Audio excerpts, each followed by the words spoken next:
Hello everyone, I'm Saket Bajpayee, Director of Prayas Physics Classes, Dehradun. Welcome students, welcome to the 7th lecture of Laws of Motion. बच्चों इस lecture में हम लोग शुरुआत कर देंगे फ्रिक्शन की. ठीक है, तो फ्रिक्शन जो है वो एक बहुत इंपॉर्टेंट चीज है. क्यों? क्योंकि उसकी मदद से ही तो हम लोग क्या कर पाते हैं, वॉक कर पाते हैं, है ना. फ्रिक्शन का बेसिकली हर जगह आप देखेंगे कि उसका एप्लीकेशन है. कहीं पर उसका यूज है, कहीं पर उसका डीमेरिट भी हमारे को दिखाई देता है. जैसे कि हमारे जो शूज हैं, है ना, उनके सोल्स धीरे धीरे क्या हो जाते हैं, समय के साथ घिस जाते हैं. क्यों? फ्रिक्शन की वजह से. लेकिन साथ ही साथ आप देखिए चल पा रहे हैं, वो भी फ्रिक्शन की वजह से. तो फ्रिक्शन के फायदे भी हैं, फ्रिक्शन के नुकसान भी हैं. हम लोग दोनों ही चीजें देखेंगे इस लेक्चर में. अब देखिए फ्रिक्शन आखिर कब पिक्चर में आता है. व्हेन सरफेसेस स्लाइड, एक तो ये कंडीशन हो गई, जब दो सरफेसेस के बीच में रिलेटिव मोशन होता है तब ये फ्रिक्शन जग जाता है. या फिर जब टेंडेंसी होती है स्लाइड की, हो सकता है कि दो ऑब्जेक्ट के बीच में रिलेटिव मोशन ना हो रहा हो पर कोशिश हो रही हो कि there can be a relative motion, है ना. तो उस केस में जब there is also a tendency, तब भी ये फ्रिक्शन पिक्चर में आ जाता है. हम लोग उसके बारे में भी चर्चा करेंगे.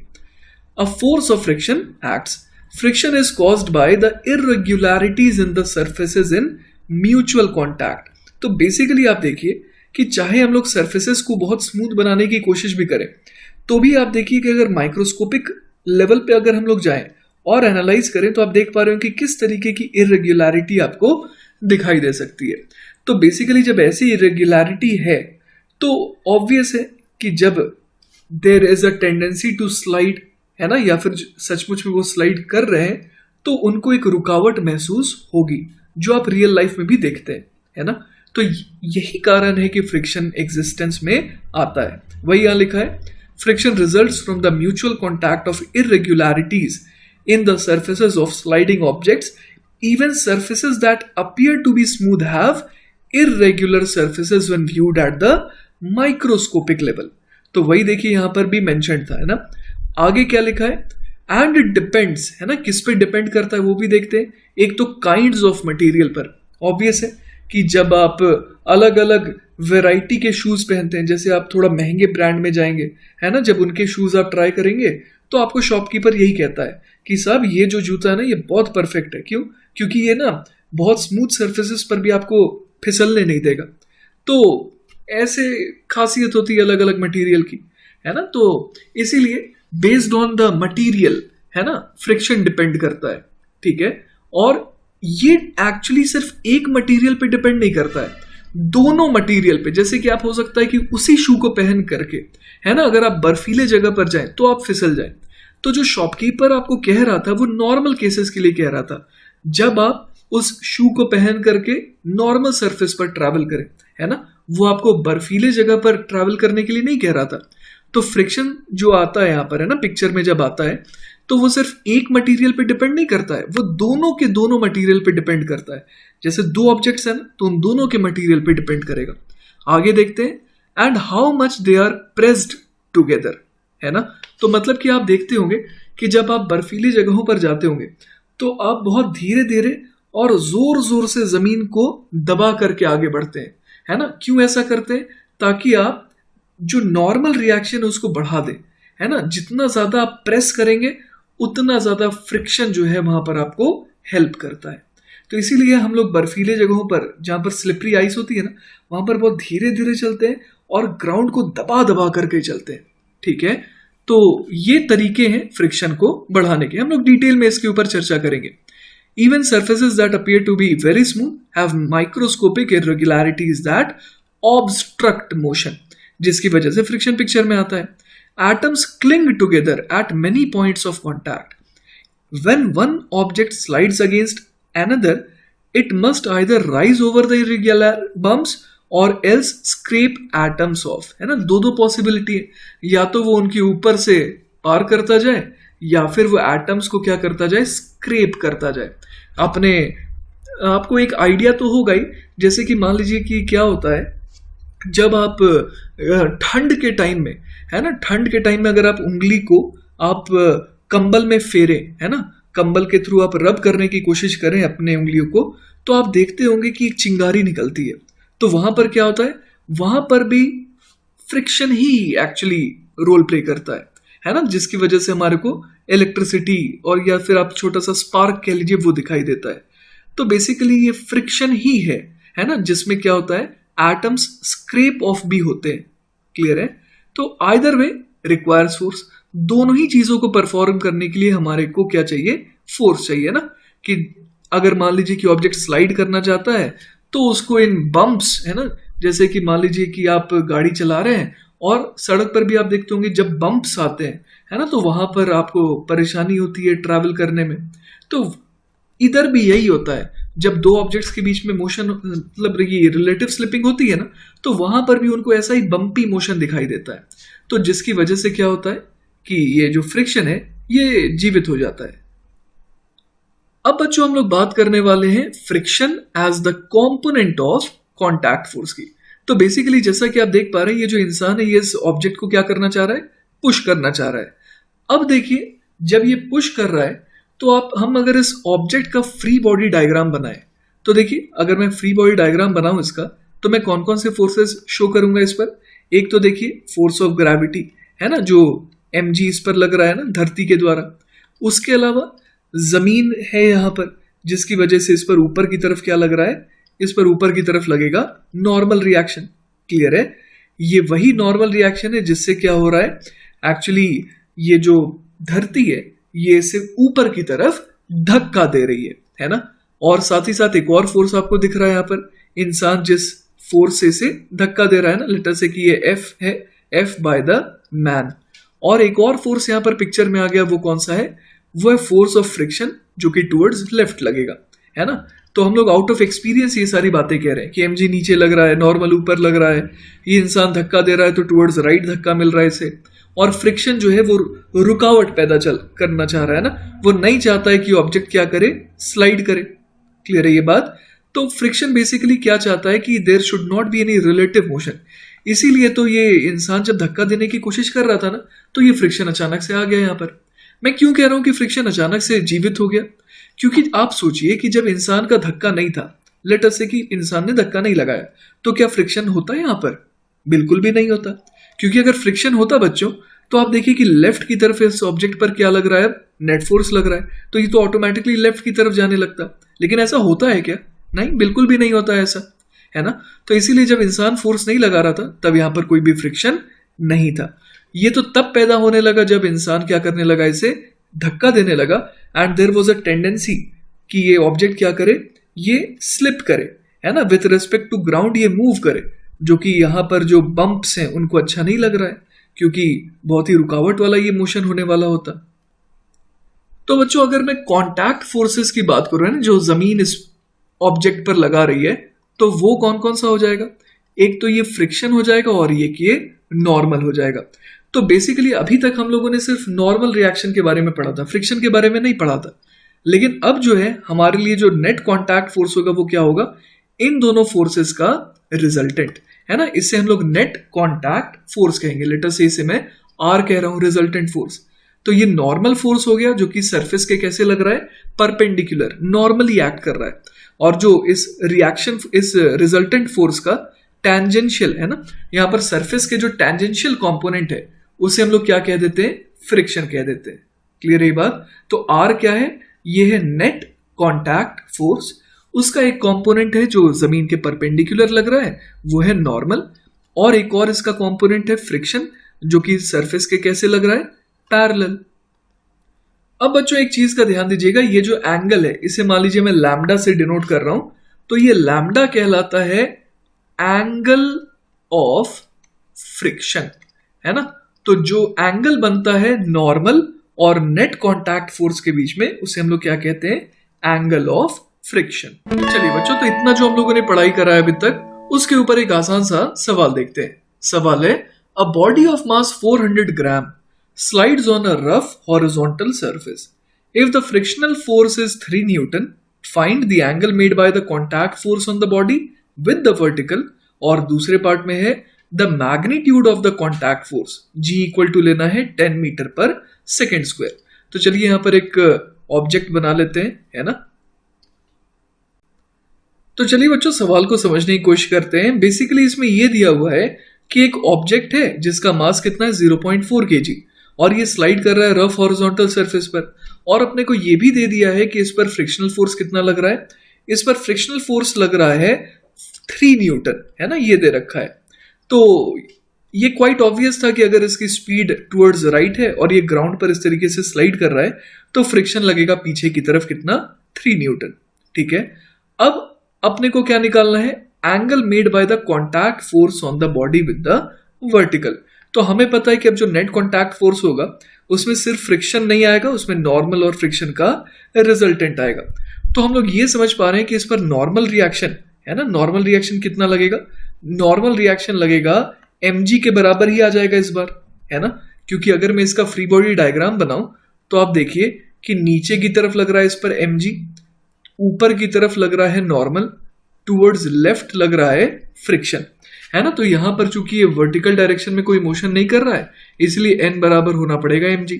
तो यहां पर मैं n दिखा देता हूं, उसकी वैल्यू कितनी हो जाएगी, m इंटू जी मतलब 0.4 इंटू 10 विच इज 4, है ना। तो 4 न्यूटन जो है ये इस पर नॉर्मल रिएक्शन लगेगा। तो अब 4 और 3 का रिजल्टेंट कितना हो जाएगा, 3 और 4 इसका रिजल्टेंट हो जाएगा 5, पाइथागोरियन ट्रिपलेट की वजह से। तो ये देखिए बच्चों मैंने यहाँ पर 5 न्यूटन है ना ये शो कर रखा है यहाँ पर। ये नेट रिजल्टेंट फोर्स हो जाएगा, कैसे आएगा ये, अंडर द रूट ऑफ 4 का स्क्वायर प्लस 3 का स्क्वायर, तो ये हो जाएगा 5 न्यूटन। क्लियर है बात। तो ये नेट कॉन्टैक्ट फोर्स हो गया। अब हमसे पूछा है angle made by the contact force on the body with the vertical, तो अपने को ये एंगल बताना है। तो ये एंगल हम लोग लेटर से कि लैम्डा कह दे रहे हैं, तो हम लोग बोल देंगे tan of lambda is equal to कितना हो जाएगा, परपेंडिकुलर यहाँ पर 3 हो जाएगा और बेस यहाँ पर 4 हो जाएगा। तो हम लोग देख पा रहे हैं कि लैम्डा यहाँ से कितना जा रहा है, 37 डिग्री। क्लियर है ये बात। और हमने बी पार्ट को तो ऑलरेडी सॉल्व कर रखा है, magnitude of the contact force कितना हो जाएगा, 5 न्यूटन। ऑल राइट, चलिए बच्चों तो नेक्स्ट पॉइंट पर आ जाते हैं जो कि है प्रॉपर्टीज ऑफ फ्रिक्शन।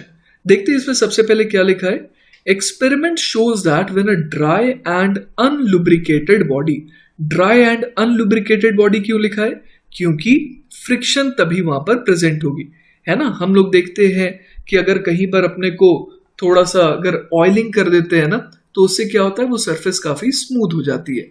तो अगर हम लोग ड्राई एंड अनलुब्रिकेटेड बॉडी की बात करें ताकि फ्रिक्शन वहां पर प्रेजेंट हो, presses against a surface in the same condition, है ना, अपने इसी अवस्था में वो क्या करे, दूसरी सरफेस को प्रेस करे, and a force F vector attempts to slide the body along the surface, है ना। जैसे कि मान लीजिए कोई हमारे पास एक ऑब्जेक्ट रखा है हमारे टेबल पर और वो क्या कर रहा है, वो जमीन को प्रेस कर रहा है। अब अगर आप उसे धक्का लगाना चाहते हैं सच दैट उस फोर्स की एक टेंडेंसी है to slide along the surface, तो क्या होता है, हम लोग देखते हैं कि एक रिजल्टेंट फ्रिक्शनल फोर्स आ जाता है। और देखने वाले हैं अभी हम लोग कि उसकी 3 प्रॉपर्टीज क्या क्या होती हैं। प्रॉपर्टी नंबर 1 पे पहले फोकस करेंगे हम लोग। प्रॉपर्टी नंबर 1 है if the body does not move, है ना। मान लीजिए कि आप छोटे बच्चे हैं और आप एक हेवी फ्रिज को, रेफ्रिजरेटर को धक्का लगाने की कोशिश कर रहे हैं, तो इट इज क्वाइट ऑब्वियस कि ये जो रेफ्रिजरेटर है वो हिलेगा नहीं, है ना। तो उस केस में देखते हैं क्या हो रहा है। If the body does not move then the static friction, है ना, static frictional force F S vector, है ना, यहां पर हम लोग जो फ्रिक्शनल फोर्स एक्ट करता है ना उसको हम लोग नाम देते हैं static frictional force, and the component of F vector that is parallel to the surface balance each other.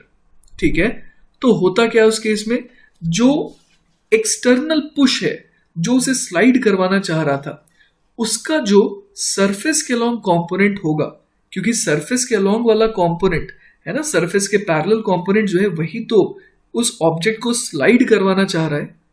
ठीक है, तो वो एग्जैक्टली किसके बराबर हो जाएगा, इस स्टैटिक फ्रिक्शनल फोर्स के।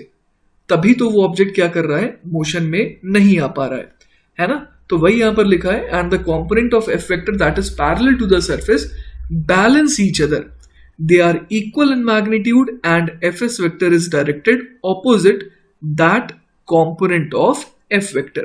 तो चलिए इसका डायग्राम बना के मैं आपको एक बार और एक्सप्लेन कर देता हूं। तो देखिए बच्चों यहां पर मैंने दिखा रखा है कि ऑब्जेक्ट है जो कि जमीन पर रखा हुआ था ऑब्वियस है कि यह जमीन को नीचे दबा रहा था, जिसकी वजह से जमीन भी इसे ऊपर की तरफ धक्का दे रहा था। अब मान लीजिए एक एफ वेक्टर फोर्स लग रहा है जिसका एक कंपोनेंट है एफ पैरेलल, जो कि सरफेस के पैरेलल है ना, सरफेस के अलोंग है। तो ये जो कंपोनेंट है ये बेसिकली इसे क्या करना चाह रहा था, पुश करना चाह रहा था, है ना। लेकिन अब यहां पर ये तो बहुत भारी था जिसकी वजह से ये आगे खिसक नहीं रहा था। तो इस मोमेंट पर हम लोग कह सकते हैं कि जो लेफ्ट की तरफ फ्रिक्शन फोर्स लग रहा है वो एग्जैक्टली किसके बराबर है, एफ पैरेलल के, है ना। मतलब F parallel is equal to small F in magnitude, और डायरेक्शन वाइज देखिए तो क्या बोल सकते हैं, F parallel vector is equal to minus of F vector, क्योंकि दोनों की डायरेक्शन क्या है, ऑपोजिट है। तो बच्चों ये तो हम लोगों ने बात कर ली प्रॉपर्टी 1 की। क्या क्या सीखा प्रॉपर्टी 1 में हम लोगों ने, कि जब ऑब्जेक्ट मूव नहीं कर रहा होता है ना, जब रिलेटिव मोशन नहीं हो रहा होता है, तो उस केस में जो फ्रिक्शनल फोर्स एक्ट करता है उसे हम लोग कहते हैं स्टैटिक फ्रिक्शनल फोर्स, जिसको एफ एस वेक्टर से डिनोट जनरली कर दिया जाता है, ठीक है।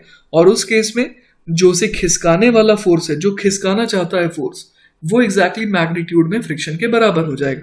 क्लियर है ये बात। अब देखते हैं हम लोग प्रॉपर्टी नंबर 2 को। सेकेंड प्रॉपर्टी क्या है, the magnitude of F S vector has a maximum value F S max that is given by F S max is equal to mu S into F N. तो यहां पर आखिर आप सोचिए कि आप जैसे जैसे बड़े होते गए, तो शुरू में तो बचपन में तो आप फ्रिज को नहीं खिसका पाते थे, लेकिन बड़े होकर के तो सारे घर वाले आप ही पे डिपेंडेंट हो गए कि आप ही रेफ्रिजरेटर को खिसकाएंगे, है ना। तो क्यों ऐसा हुआ, क्योंकि अब जो है आप ज्यादा फोर्स लगा सकते हैं रेफ्रिजरेटर को खींचने के लिए या धक्का देने के लिए। तो अब होता क्या है कि जो स्टैटिक फ्रिक्शन है ना, वो बोलता है ठीक है आपने कुछ फोर्स लगाया, मैंने रेजिस्ट करा, आपने थोड़ा और फोर्स बढ़ाया, मैंने फिर भी रेजिस्ट करा, लेकिन अब आप इतने शक्तिशाली हो गए कि आप इतना ज्यादा फोर्स लगा रहे हैं कि अब फ्रिक्शनल फोर्स सरेंडर कर दे रहा है, बोल रहा है कि अब मैं और इस फ्रिज को खिसकने से नहीं रोक सकता हूं। तो उस मैग्नीट्यूड को कहते हैं हम लोग एफ एस की मैक्सिमम वैल्यू। और एक्सपेरिमेंटली ये चीज हासिल करी गई है कि एफ एस की जो मैक्सिमम वैल्यू है वो क्या होगी, वो होगी mu S into F N, है ना। यहां पर देखते हैं ये म्यू एस क्या है, म्यू एस कहलाता है कोएफिशिएंट ऑफ स्टैटिक फ्रिक्शन, और एफ एन क्या है, magnitude of the normal force on the body from the surface. तो बेसिकली एफ एन है नॉर्मल रिएक्शन, और म्यू एस एक टर्म है जिसको हम लोग कहते हैं coefficient of static friction. If the magnitude of the component of F vector that is parallel to the surface exceeds Fs max, बिल्कुल सही बात है, जब जो धक्का लगाने वाला फोर्स है ना, वो क्या हो जाए, Fs max को एक्सीड कर जाए, तब बॉडी क्या करने लगेगी, स्लाइड करने लगेगी अलोंग द सरफेस, ठीक है। तो यहां पर बेसिकली म्यूएस क्या है, म्यूएस जो है वो एक तरीके से एक फैक्टर है। आप देख पा रहे हो कि लेफ्ट हैंड साइड जो है इसकी भी यूनिट न्यूटन में आएगी, राइट हैंड साइड में जो नॉर्मल रिएक्शन है ये भी तो न्यूटन में ही है। तो ये जो म्यूएस है बेसिकली ये होता है डायमेंशनलेस, ठीक है। म्यूएस जो है वो डायमेंशनलेस होता है, और हम लोग आगे पढ़ेंगे इसके बारे में कि ये किस पे डिपेंड करता है, ये उन दोनों ऑब्जेक्ट्स के मटेरियल के ऊपर डिपेंड करता है जिनके बीच की हम लोग चर्चा कर रहे हैं। जैसे अगर रेफ्रिजरेटर वाला एग्जाम्पल लें तो रेफ्रिजरेटर और फर्श, है ना, इन दोनों के बीच की बात है यहाँ पर। तो यहां पर म्यूएस जो होगा वो इन दोनों के रेस्पेक्ट में होगा, ठीक है। तो बच्चों अब हम लोग आ जाते हैं प्रॉपर्टी नंबर 3 पे। प्रॉपर्टी नंबर 3 देखते हैं क्या कहता है, if the body begins to slide along the surface, है ना, जब एक बार चलना चालू कर दिया, the magnitude of the frictional force rapidly decreases to a value F K given by, F K की वैल्यू हो जाती है म्यू के इंटू एफ एन। यहां पर म्यू के का नाम होता है कोएफिशिएंट ऑफ काइनेटिक फ्रिक्शन, ठीक है। तो बेसिकली होता क्या है कि जब हम लोग कोई ऑब्जेक्ट मान लीजिए रुका रहता है ना, तो उसको खिसकाना बहुत मुश्किल होता है, बहुत ही मुश्किल होता है उसे खिसकाना। लेकिन अगर एक बार वो चल पड़ा ना, तो अचानक से जो है होता क्या है कि थोड़ा सा इजी हो जाता है उसको लगातार मोशन में बनाए रखना, एज कंपेयर टू उसको पहली बार मोशन में लाना, है ना। जैसे मान लीजिए फ्रिज रुका हुआ था, अब उसको खिसकाने में जितना आपको एक्सटर्नली फोर्स लगाना पड़ेगा, उसको कंटिन्यूअसली मोशन में रखने के लिए उतने फोर्स की रिक्वायरमेंट नहीं होती है, जनरली थोड़े से कम फोर्स की रिक्वायरमेंट होती है। तो इसीलिए देखिए यहां पर एफ एस मैक्स तो है mu S into F N, लेकिन सडनली जब वो मोशन में एक बार आ गया तो जो फोर्स लगाती है ना, जो जैसे कि अगर रेफ्रिजरेटर और सरफेस की बात करें तो जो सरफेस रेफ्रिजरेटर पे जो फोर्स लगाएगी वो सडनली घट करके, है ना, एफ एस मैक्स से घट करके वो क्या बन जाती है, एफ के बन जाती है। और एफ के की वैल्यू होती है म्यू के इंटू एफ एन। और जैसा कि आप समझ पा रहे होंगे, म्यू के जो है वो क्या होता है, लेस देन होता है म्यू एस जनरली, अगर हम लोग बात करें तो देखिए बच्चों, ये एक ग्राफ है ना, जिसमें मान लीजिए कि हमारे पास एक ऑब्जेक्ट था, उस पर लगातार हम लोग फोर्स को इंक्रीज करते जा रहे थे, एक्सटर्नल फोर्स को। शुरू में जब फोर्स एक्सटर्नली जीरो लगा रहे थे तो फ्रिक्शनल फोर्स भी कितना था, जीरो था। हम लोगों ने फोर्स बढ़ाया, फ्रिक्शनल फोर्स भी बढ़ता गया। लेकिन एक टाइम पर फ्रिक्शनल फोर्स ने कहा कि भाई अब जो है, अब मैं और फ्रिक्शन प्रोवाइड नहीं कर सकता, तो अब जो रेफ्रिजरेटर है वो खिसकना चालू हो जाएगा। लेकिन जैसे ही वो खिसकना चालू हुआ, आप देखिए कि सडनली क्या हो गया, फ्रिक्शन की वैल्यू में एक ड्रॉप आ गया। और उसके बाद अप्रोक्सीमेटली हम लोग देख पा रहे हैं कि ये जो काइनेटिक फ्रिक्शन है ना, ये क्या हो गया, कांस्टेंट हो गया। काइनेटिक फ्रिक्शन का मतलब क्या हो गया, काइनेटिक फ्रिक्शन का मतलब हो गया वो फ्रिक्शन जो यहां पर एक्ट कर रहा है जब there is a relative motion between the two objects. ठीक है, तो समय के साथ हम लोग देख पा रहे हैं कि अगर हम लोग फोर्स एक्सटर्नल बढ़ाते भी जाएं तो भी हम लोग देख पा रहे हैं कि जो फ्रिक्शनल फोर्स है वो ऑलमोस्ट क्या रह रहा है, कांस्टेंट रह रहा है। और बच्चों, जैसा मैंने आपको पहले बताया था, यहां पर जो म्यू के है वो क्या है, एक तरीके से ये प्रपोर्शनैलिटी है ना, प्रपोर्शनैलिटी कांस्टेंट है एक तरीके से। ठीक है, और ये क्या होता है, ये जनरली म्यू एस से छोटा होता है। चलिए बच्चों, तो मैं आपको फ्रिक्शन के बारे में कुछ इंपॉर्टेंट पॉइंट्स बताता हूं, जिससे कि आपका फ्रिक्शन के ऊपर कमांड और अच्छा हो जाएगा। जैसे कि आप देख पा रहे हैं, यहाँ पर एक ऑब्जेक्ट है जिसकी स्पीड v है इस मोमेंट पर, और ये रफ हॉरिजॉन्टल सरफेस पर आगे की तरफ बढ़ रहा है। तो यहां पर आपको ये देखना है कि फ्रिक्शन किस डायरेक्शन में एक्ट करेगा। आप ऐसे सोचिए कि फ्रिक्शन क्या नहीं चाहता है, वो बिल्कुल भी नहीं चाहता है कि इन दोनों के बीच में रिलेटिव मोशन हो, है ना। ये जो ऑब्जेक्ट है और ये जो जमीन है, इन दोनों के बीच में रिलेटिव मोशन हो रहा है ना, तो वो फ्रिक्शन क्या चाहेगा, वो चाहेगा कि ये रुक जाए। और इस तरीके से आप क्या लगा सकते हैं पता, कि फ्रिक्शन की डायरेक्शन क्या होगी, है ना। तो फ्रिक्शन की डायरेक्शन होगी टुवर्ड्स लेफ्ट, क्योंकि ये चाहता है कि इन दोनों के बीच में जो रिलेटिव मोशन है वो क्या हो जाए, खत्म हो जाए। ऑलराइट, एक और एग्जाम्पल देखते हैं बच्चों। इस एग्जाम्पल में आप देख पा रहे हैं कि इंसान जो है इस ट्रॉली को धक्का लगा रहा है ना। लेकिन यहां पर जो पेंगुइन है, ये यहां पर बैठी हुई है, तो ये भी साथ में आगे चल रही है। ऐसा क्यों हो रहा है, तो भाई इसका रीजन भी फ्रिक्शन ही है। फ्रिक्शन इस बार पेंगुइन को आगे की तरफ ले जा रहा है। तो एक बहुत बड़ा मिसकंसेप्शन है बच्चों, लोगों को क्या लगता है कि फ्रिक्शन जो है चीजों को रोक देता है। ऐसा नहीं है। फ्रिक्शन जो है उसकी बस एक ही डिमांड है कि रिलेटिव स्लिपिंग ना हो, है ना। जैसे कि अगर फ्रिक्शन ना होता बच्चों तो क्या होता, ये ट्रॉली आगे जाती और ट्रॉली का ये वाला सिरा पेंगुइन से टकरा जाता। क्यों, क्योंकि पेंगुइन यहां पर क्या करती, पेंगुइन जहां पर है वो वहीं रुकी रहती ग्राउंड के रेस्पेक्ट में, है ना। ग्राउंड के रेस्पेक्ट में ऐसा लगता है कि पेंगुइन वहीं पर है, फिर धड़ाम से ये वाला हिस्सा टकराता पेंगुइन से। क्यों, क्योंकि अगर फ्रिक्शन नहीं होता तो ये जो पेंगुइन है ये साथ साथ आगे नहीं जा पाती। तो बेसिकली आप देखिए कि पेंगुइन को आगे ले जाने में कौन मदद कर रहा है, फ्रिक्शन मदद कर रहा है। क्लियर है ये बात। तो आपको ये समझना होगा कि यहां पर जो पेंगुइन है उसके ऊपर फ्रिक्शन लग रहा है टुवर्ड्स राइट, वो उसे इनफैक्ट मोशन में ला रहा है।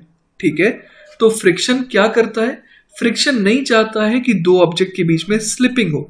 तो यही काम देखिए यहां पर भी हो रहा है। अब जो ये बेड है ना, बेड और ट्रॉली, बेड और पेंगुइन, इन दोनों के बीच में रिलेटिव स्लिपिंग नहीं हो रही है थैंक्स टू फ्रिक्शन। वरना फ्रिक्शन नहीं होता तो बेड आगे जाता, लेकिन ये जो पेंगुइन है ये वहीं पर रहता, जिसकी वजह से यहां पर स्लिपिंग हो रही होती। तो फ्रिक्शन को ये नहीं पसंद, तो ये उसका तरीका उसने क्या अपनाया, उसने ये सोचा कि मैं पेंगुइन पर अगर आगे फोर्स लगाऊंगा तो पेंगुइन भी बेड के साथ चिपक करके आगे की तरफ चलता रहेगा। क्लियर है ये बात। बच्चों अब आ जाते हैं हम लोग थर्ड पॉइंट में, है ना। इसमें आप देख सकते हैं कि दो ब्रिक्स हैं, दोनों आइडेंटिकल हैं, दोनों का मास m है। एक केस में मैंने एरिया जो है ना, area of contact with the ground वो ज्यादा दिखाया है, एक में एरिया ऑफ कॉन्टैक्ट जो है वो कम दिखाया है ना। तो आप ये समझ पा रहे हो कि किस ओरिएंटेशन में मैंने दोनों अलग अलग केसेस में रखा है। दोनों केस में मान लीजिए कि दोनों केसेस में मैंने स्पीड भी दे रखी है। तो आपको ये समझ में आ रहा होगा कि दोनों पर ही कौन सा फ्रिक्शन लगेगा, काइनेटिक लगेगा, पीछे की तरफ लगेगा, है ना। इस तरीके से काइनेटिक फ्रिक्शन दोनों पर ही लगेगा और एफ के की वैल्यू हो जाएगी म्यू के इंटू एन। और दोनों ही केस में आप देख पा रहे हैं कि n की वैल्यू कितनी हो जाएगी, mg। तो ये हो गया म्यू के इंटू एम इंटू जी। तो बेसिकली आप ये देखिए कि एरिया ऑफ कॉन्टैक्ट पे तो बात आ ही नहीं रही कि फ्रिक्शन कितना लग रहा है ना। जो एरिया ऑफ कॉन्टैक्ट है वो कहाँ आ रहा है यहाँ पर, आप देखिए सिंपली हम लोग ये देख रहे हैं कि अगर नॉर्मल रिएक्शन दोनों केस में बराबर है तो हम लोग देख पा रहे हैं कि फ्रिक्शन भी दोनों केसेस में बराबर लग रहा है ना। म्यू के सेम है क्योंकि मटेरियल ऑफ द ब्रिक तो सेम ही है दोनों केसेस में ही।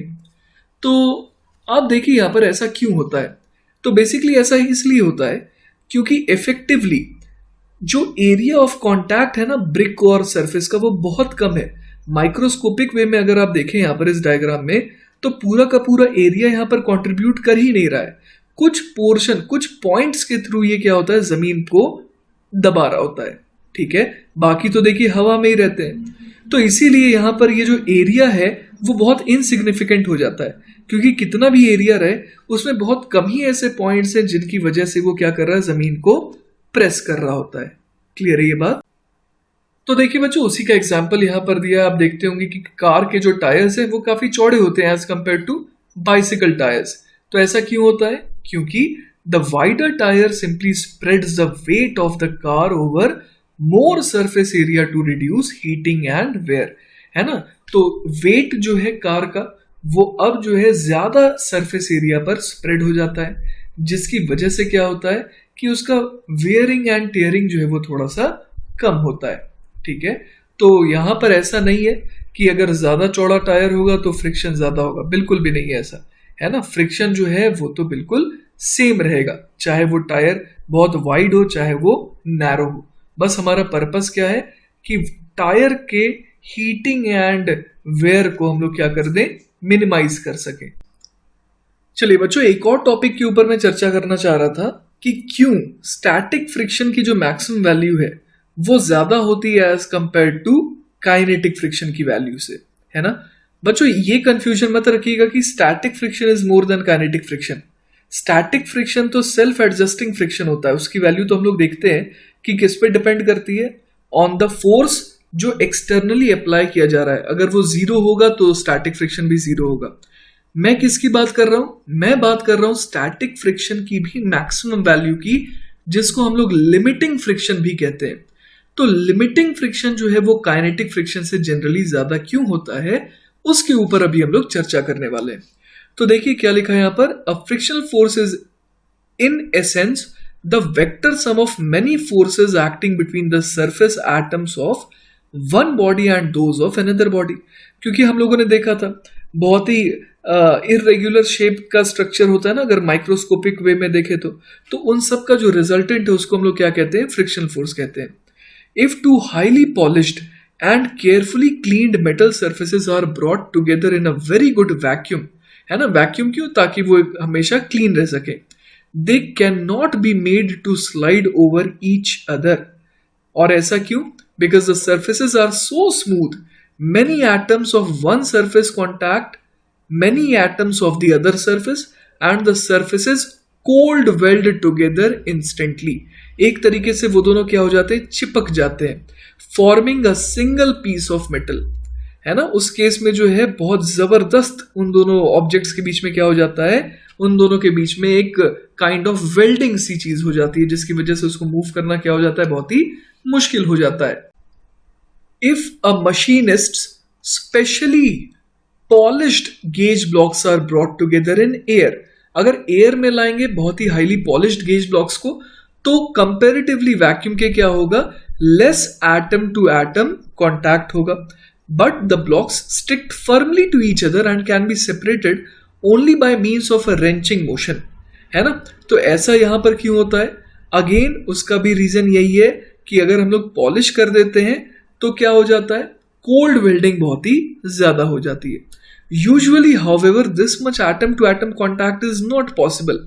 Even a highly polished metal surface is far from being flat on the atomic scale, है ना। एटॉमिक स्केल पे हम लोगों ने देखा था माइक्रोस्कोपिक लेवल पर कि कैसे वो इरेगुलर सा अपीयर होता है। Moreover, the surfaces of everyday objects have layers of oxides and other contaminants that reduce cold welding, है ना। कोल्ड वेल्डिंग जो है वो रिड्यूस हो जाती है अगर हमारे पास क्या हो, layers of oxides and other contaminants हो, है ना। तो उस केस में जो है और भी ज्यादा ये कोल्ड वेल्डिंग जो है वो मिनिमाइज हो जाती है। तो यहां पर देखिए नेक्स्ट क्या है, if the two surfaces are press together harder many more points cold weld, है ना। तो जितना ज्यादा नॉर्मल रिएक्शन होगा उतना ज्यादा प्रेसिंग होगी और उतना ज्यादा क्या होगा, जिन पॉइंट्स के थ्रू वो कांटेक्ट कर रहे हैं एक दूसरे को वहां पर क्या होगी, कोल्ड वेल्डिंग हो जाएगी।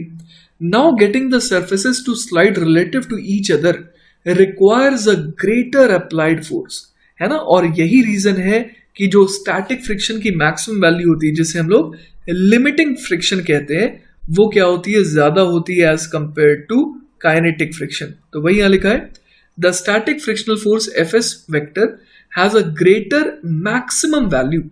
Once the surfaces are sliding, there are many more points of momentary cold welding. So the kinetic frictional force Fk also has a greater magnitude. लेकिन देखिए क्या होता है कि एक बार जब कोई ऑब्जेक्ट रुका रहता है ना तो वहां पर बहुत जबरदस्त कोल्ड वेल्डिंग हो जाती है। ऐसा नहीं कि जब वो चल रहा होता है तो कोल्ड वेल्डिंग नहीं होती है, पर वो अटैचमेंट उतना ज्यादा स्ट्रांग नहीं होता है जितना ज्यादा होता है जब वो ऑब्जेक्ट रुका रहे। मान लीजिए कोई बच्चा है जिसके फादर का ना ट्रांसफरेबल जॉब है, तो आप देखते होंगे कि वो उतना ज्यादा अपने क्लासमेट से अटैच नहीं हो पाता होगा जितना ज्यादा आप हो पाते हैं अगर आपके पिताजी के ट्रांसफरेबल जॉब ना हो तो, है ना। तो अगर लगातार वो मूव करता रहेगा तो वो बॉन्ड्स बनाएगा, वो वेल्डिंग करेगा, कोल्ड वेल्डिंग होगी, लेकिन वो उतनी ज्यादा और उतनी बड़े लेवल पे नहीं होगी जितनी कब होती है जब वो ऑब्जेक्ट एक ही जगह पर रुका रहता है। क्लियर है ये बात। चलिए बच्चों, अब हम लोग बात करते हैं म्यू एस और म्यू के बारे में। ये बेसिकली क्या थे, ये थे कोएफिशिएंट्स, है ना। एक का नाम था कोएफिशिएंट ऑफ स्टैटिक फ्रिक्शन और एक का नाम था कोएफिशिएंट ऑफ काइनेटिक फ्रिक्शन। तो ये प्रोपोर्शनैलिटी कांस्टेंट्स थे जो कि डायमेंशनलेस थे and must be determined experimentally, है ना। एक्सपेरिमेंटली इन्हें निकाला जा सकता है। Their values depend on certain properties of both the body and the surface, है ना। सिर्फ बॉडी नहीं डिसाइड करेगी कि म्यू एस म्यू के कितना होगा, सिर्फ सरफेस नहीं डिसाइड करेगा म्यू एस म्यू के कितना होगा, बॉडी और सरफेस दोनों मिल करके डिसाइड करते हैं कि म्यू एस और म्यू के की वैल्यू क्या होगी। जैसे कि मान लीजिए ग्राउंड है, अब ग्राउंड पर अगर आप वुडन ऑब्जेक्ट को ले जा रहे हैं तो म्यू एस म्यू के की वैल्यू अलग आएगी एज कंपेयर टू अगर आप मेटालिक ऑब्जेक्ट को ले जा रहे हैं, है ना। Hence, they are usually referred to with the preposition between, as in the value of mu s between an egg and a Teflon coated skillet is about 0.04, but that between rock climbing shoes and rock is as much as 1.2. तो आप देख पा रहे हैं कि किस तरीके से आपको सवालों में डेटा दिया रहेगा, है ना। Shoes and rock, egg and a Teflon coated skillet, इस तरीके से। तो वैल्यू देखिए 0.04 भी हो सकती है, 1.2 भी हो सकती है। मतलब ये ऐसा कुछ फिक्स नहीं है कि वो वैल्यू 1 से कम ही होगी या 1 से ज्यादा ही होगी, है ना। It can be anything, but generally वो 1 से छोटी रहती है, पर हाँ कुछ केसेस में 1 से ज्यादा भी हो सकती है। We assume that the value of mu k does not depend on the speed at which the body slides along the surface. जैसा कि हम लोगों ने देखा था, है ना, कि जो स्पीड थी उस पर कोई खास फर्क नहीं पड़ रहा था। हम लोग देख पा रहे थे कि जो फ्रिक्शन है ना, काइनेटिक फ्रिक्शन है, वो ऑलमोस्ट क्या रह रहा था, कांस्टेंट रह रहा था। थोड़ी बहुत इरेगुलरिटी थी, लेकिन अगर हम लोग उसे, है ना, उसे अगर मैक्रोस्कोपिक लेवल पे देखें तो वो कोई खास वेरिएशन वहां पर नहीं था।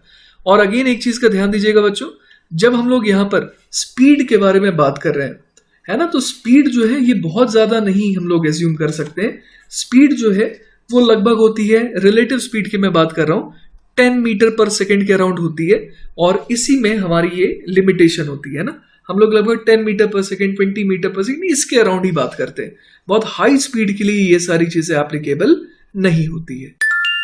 चलिए बच्चों, तो एक और टाइप का फ्रिक्शन देखते हैं जिसे हम लोग कहते हैं रोलिंग फ्रिक्शन, है ना। इसके बारे में हम लोग बहुत ज्यादा चर्चा करेंगे in the chapter rotational motion, पर अभी उसका एक आइडिया ले लेते हैं, है ना। जैसे कि आप देख पा रहे होंगे कि इस बॉक्स को स्लाइड करना बहुत मुश्किल है, लेकिन अगर हम लोग चक्के लगा दें ना, व्हील्स लगा दें यहाँ पर, तो इसको आगे ले जाना बहुत ईजी हो जाता है। तो बेसिकली वहां पर होता क्या है, आइए देखते हैं। The wheel does not slide on the floor, है ना, ये स्लाइड नहीं करता है, rather it rolls on the floor. The surfaces at contact do not rub each other. जो बॉटम मोस्ट पॉइंट होता है ना, वो स्लाइड नहीं करता है, वो रब नहीं करता है, वो बस क्या करता है, एक इंस्टेंट के लिए ग्राउंड को टच करता है, फिर ऊपर उठ जाता है। फिर अगला जो पॉइंट है ना व्हील का, वो जमीन को टच करता है, फिर वो उठ जाता है। मतलब कोई रबिंग नहीं होती है ना, they do not rub each other. The velocity of the point of contact of the wheel with respect to the floor remains zero all the time. Although ये पूरा का पूरा व्हील जो है ये आगे जा रहा है, लेकिन सिर्फ अगर मैं बॉटम मोस्ट पॉइंट की बात करूं ना बच्चों, तो वो एक्चुअली हर समय इंस्टेंटेनियस रेस्ट पे होता है। Although the center of the wheel moves forward, the friction in the case of rolling friction is quite small as compared to kinetic friction. Quite often the rolling friction is negligible in comparison to the static or kinetic friction which may be present simultaneously. है ना, तो सबसे पहले ये चीज हमें समझनी होगी कि जो रोलिंग फ्रिक्शन है ये बहुत ही कम होता है एज कंपेयर टू स्टैटिक या फिर काइनेटिक फ्रिक्शन। और इसके बारे में चर्चा मैंने जैसा कि आपको बताया, हम लोग आगे आने वाले चैप्टर्स में और ज्यादा डिटेल में बात करेंगे। क्लियर है ये बात? तो अभी के लिए आपको क्या समझना है कि रोलिंग फ्रिक्शन में क्या होता है कि ये जो व्हील्स हैं इनका जो सबसे नीचे वाला पॉइंट है जो एक्चुअली ग्राउंड के कांटेक्ट में आता है ना, वो क्या करता है, वो बस टच करता है ग्राउंड को, प्रेस करता है ग्राउंड को और उठ जाता है। वो खिसकता नहीं है उसके साथ, है ना, वो रब नहीं करता है। तो बस अगर आप इतना भी समझ गए रोलिंग फ्रिक्शन के बारे में तो अभी के लिए बच्चों बिल्कुल काफी है। चलिए बच्चों, तो फ्रिक्शन के ऊपर एक और सवाल देखते हैं। सवाल है the coefficient of static friction between a block of mass m and incline is mu is equal to 0.3। पहला पार्ट है सवाल का, what can be the maximum angle theta of the incline with the horizontal so that the block does not slip on the plane. और कहा गया है कि उसी एंगल को कहा जाता है एंगल ऑफ रिपोज। तो चलिए सबसे पहले हम लोग इस पहले पार्ट को सॉल्व करने की कोशिश करते हैं। बेसिकली सवाल में अपने को यह दिया है कि अपने पास एक इंक्लाइन है ना, जो कि हॉरिजॉन्टल के साथ कितना एंगल बना रहा है, जो कि हॉरिजॉन्टल के साथ एंगल बना रहा है इस समय थीटा। अब बोल रहा है कि ये थीटा की मैक्सिमम वैल्यू क्या हो सकती है सच दैट कि अगर मैं एक ब्लॉक रख दूं, है ना, यहां पर एक ब्लॉक रख दूं जिसका मास कितना हो जाए, जिसका मास हो जाए m, है ना, और इन दोनों के लिए जो कोएफिशिएंट ऑफ स्टैटिक फ्रिक्शन है वो कितना है, म्यू बराबर 0.3 दिया हुआ है। तो कितने मैक्सिमम एंगल पर जाकर के ये जो ब्लॉक है वो क्या कर जाएगा, स्लाइड कर जाएगा। ठीक है, तो आप समझ सकते हैं ना कि जब थीटा मान लीजिए 0 था तब तो ब्लॉक स्लाइड नहीं कर रहा था।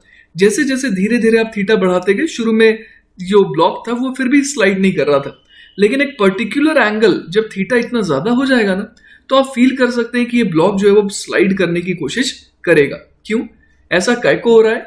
ऐसा इसलिए हो रहा है क्योंकि आप देखिए कि इस ब्लॉक के ऊपर नीचे फोर्स कौन सा एक्ट कर रहा है, फोर्स ऑफ ग्रेविटी। उसका अगर मैं एक कंपोनेंट ले लूं, है ना, ये कंपोनेंट कितना हो जाएगा, ये जो कंपोनेंट हो जाएगा जो कि अलोंग द इंक्लाइन एक्ट कर रहा है वो हो जाएगा mg का साइन थीटा कंपोनेंट। क्लियर है ये बात? mg का साइन थीटा कंपोनेंट एक्चुअली इसे नीचे खींचने की कोशिश कर रहा है। अब इसके अलावा देखिए यहां पर नॉर्मल रिएक्शन भी तो है ना, इस तरीके से मैं नॉर्मल रिएक्शन को यहां पर दिखा सकता हूं। अब नॉर्मल रिएक्शन की वैल्यू कितने के बराबर होगी, हम लोग पहले ये निकालने की कोशिश करेंगे। तो आप देखिए कि mg का जो दूसरा कंपोनेंट था, है ना, यहां पर जो mg का cos थीटा एक्ट कर रहा था और यहां पर क्या एक्ट कर रहा है, नॉर्मल। तो परपेंडिकुलर टू द इंक्लाइन तो ये ब्लॉक मोशन नहीं कर सकता है ना। अगर ये ब्लॉक स्लाइड भी करेगा तो भी पैरेलल टू द इंक्लाइन ही करेगा, परपेंडिकुलर टू द इंक्लाइन तो नहीं करेगा। तो इसका मतलब perpendicular to the incline direction में जो फोर्सेस है वो रिजल्ट क्या आ रहा है, उनका 0 आ रहा है। दैट मीन्स कि n is equal to mg cos theta. Clear है ये बात? अब देखिए इसको खींचने वाला फोर्स कौन सा है, mg sin थीटा। तो अब देखिए हो क्या रहा होगा, शुरुआत में मैं आपको पूरी पिक्चर दिखाता हूं। पहले क्या हो रहा था कि जब थीटा 0 था तो उस समय कोई भी टेंडेंसी नहीं थी इसके खिसकने की, क्योंकि ग्रेविटी का जो फोर्स है वो अलोंग द इंक्लाइन था ही नहीं। जैसे जैसे बच्चों हम लोग थीटा को बढ़ाते गए वैसे वैसे क्या होने लगा, mg sin थीटा भी बढ़ता गया, क्योंकि हमें पता है कि थीटा जब 0 से बढ़ने लगता है तो साइन थीटा भी बढ़ने लगता है ना। अब देखिए कि फ्रिक्शन जो है वो शुरुआत में 0 ऐड कर रहा था जब थीटा 0 था, लेकिन जैसे जैसे mg sin थीटा बढ़ता गया फ्रिक्शन भी बढ़ता गया। कौन सा फ्रिक्शन बढ़ता गया, स्टैटिक फ्रिक्शन, क्योंकि स्टैटिक फ्रिक्शन सेल्फ एडजस्टिंग होता है। जितने की जरूरत हो उतना ही लगता है। तो एक ऐसा टाइम आया जब mg sin थीटा की वैल्यू इतनी ज्यादा हो गई कि अब फ्रिक्शन ने कहा कि भाई अब तो मैं तुम्हें नहीं रोक पाऊंगा, क्योंकि मैंने अपना मैक्सिमम कोशिश कर लिया।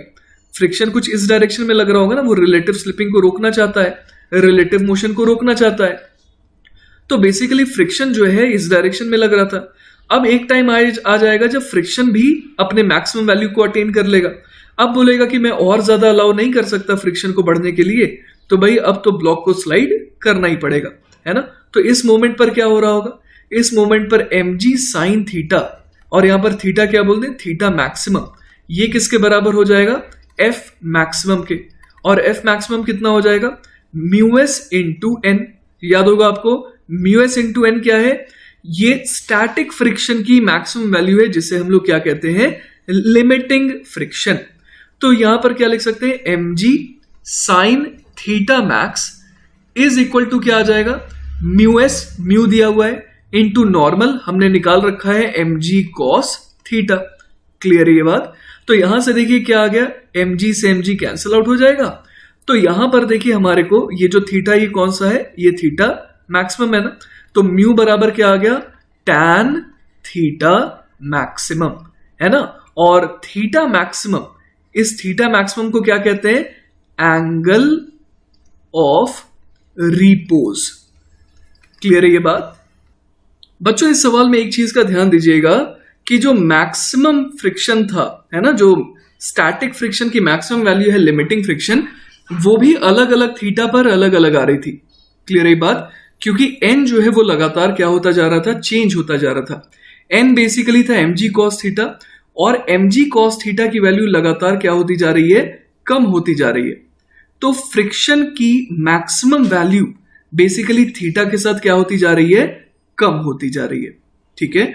और इस पर्टिकुलर ओरिएंटेशन में क्या हो रहा था कि इस पर्टिकुलर एंगल से एसोसिएटेड जो मैक्सिमम स्टैटिक फ्रिक्शन की वैल्यू थी, वो क्या हो रही थी, एग्जैक्टली mg sin थीटा के जस्ट बराबर हो रही थी। तो इस मोमेंट पर हम लोग क्या कह सकते हैं कि जस्ट ये अब स्लाइड करने की टेंडेंसी रख रहा है। Alright.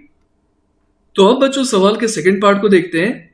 If the incline makes an angle theta by 2 with the horizontal, find the frictional force on the block. तो बच्चों इस पार्ट में अपने को यह दिखाई दे रहा है कि जो एंगल है वो एंगल ऑफ रिपोज से क्या है, कम है। तो इस समय आप देखिए कि इसको नीचे खींचने वाला फोर्स है ना, mg का जो कंपोनेंट है वो बेसिकली इसे नीचे खींच रहा है। तो कितने फोर्स से खींच रहा होगा, mg sin थीटा बाई 2 से। क्लियर है ये बात। तो इस समय हम लोग समझ सकते हैं कि फ्रिक्शन इसे स्लाइड करने दे नहीं रहा होगा। तो इसका यह मतलब हो गया कि फ्रिक्शन भी इस समय कितना लग रहा होगा, mg sin theta by 2। Clear है ये बात, क्योंकि इस समय जो फ्रिक्शन एक्ट कर रहा है वो स्टैटिक फ्रिक्शन है ना। क्योंकि हमने देखा था कि वो जब तक थीटा की वैल्यू 0 से बढ़ते बढ़ते थीटा ना हो जाए तब तक वो नहीं स्लाइड कर रहा है। ठीक है। तो थीटा बाई 2 पर तो वो स्लाइड ऑब्वियसली नहीं करेगा। तो थीटा बाई 2 पर अगर स्लाइड नहीं कर रहा है तो जो स्टैटिक फ्रिक्शन की वैल्यू होगी वो कितने के बराबर होगी, जिस फोर्स से उसे नीचे खींचा जा रहा है। So our answer will be mg sin theta by 2। Alright. चलिए बच्चों, let's have a look at this beautiful problem from Erudov. The question says, in the arrangement of figure 1.9, the masses m0, m1 and m2 of bodies are equal. The masses of the pulley and the threads are negligible and there is no friction in the pulley. Find the acceleration w with which the body m0 comes down and the tension of the thread binding together the bodies m1 and m2 if the coefficient of friction between these bodies and the horizontal surface is equal to k.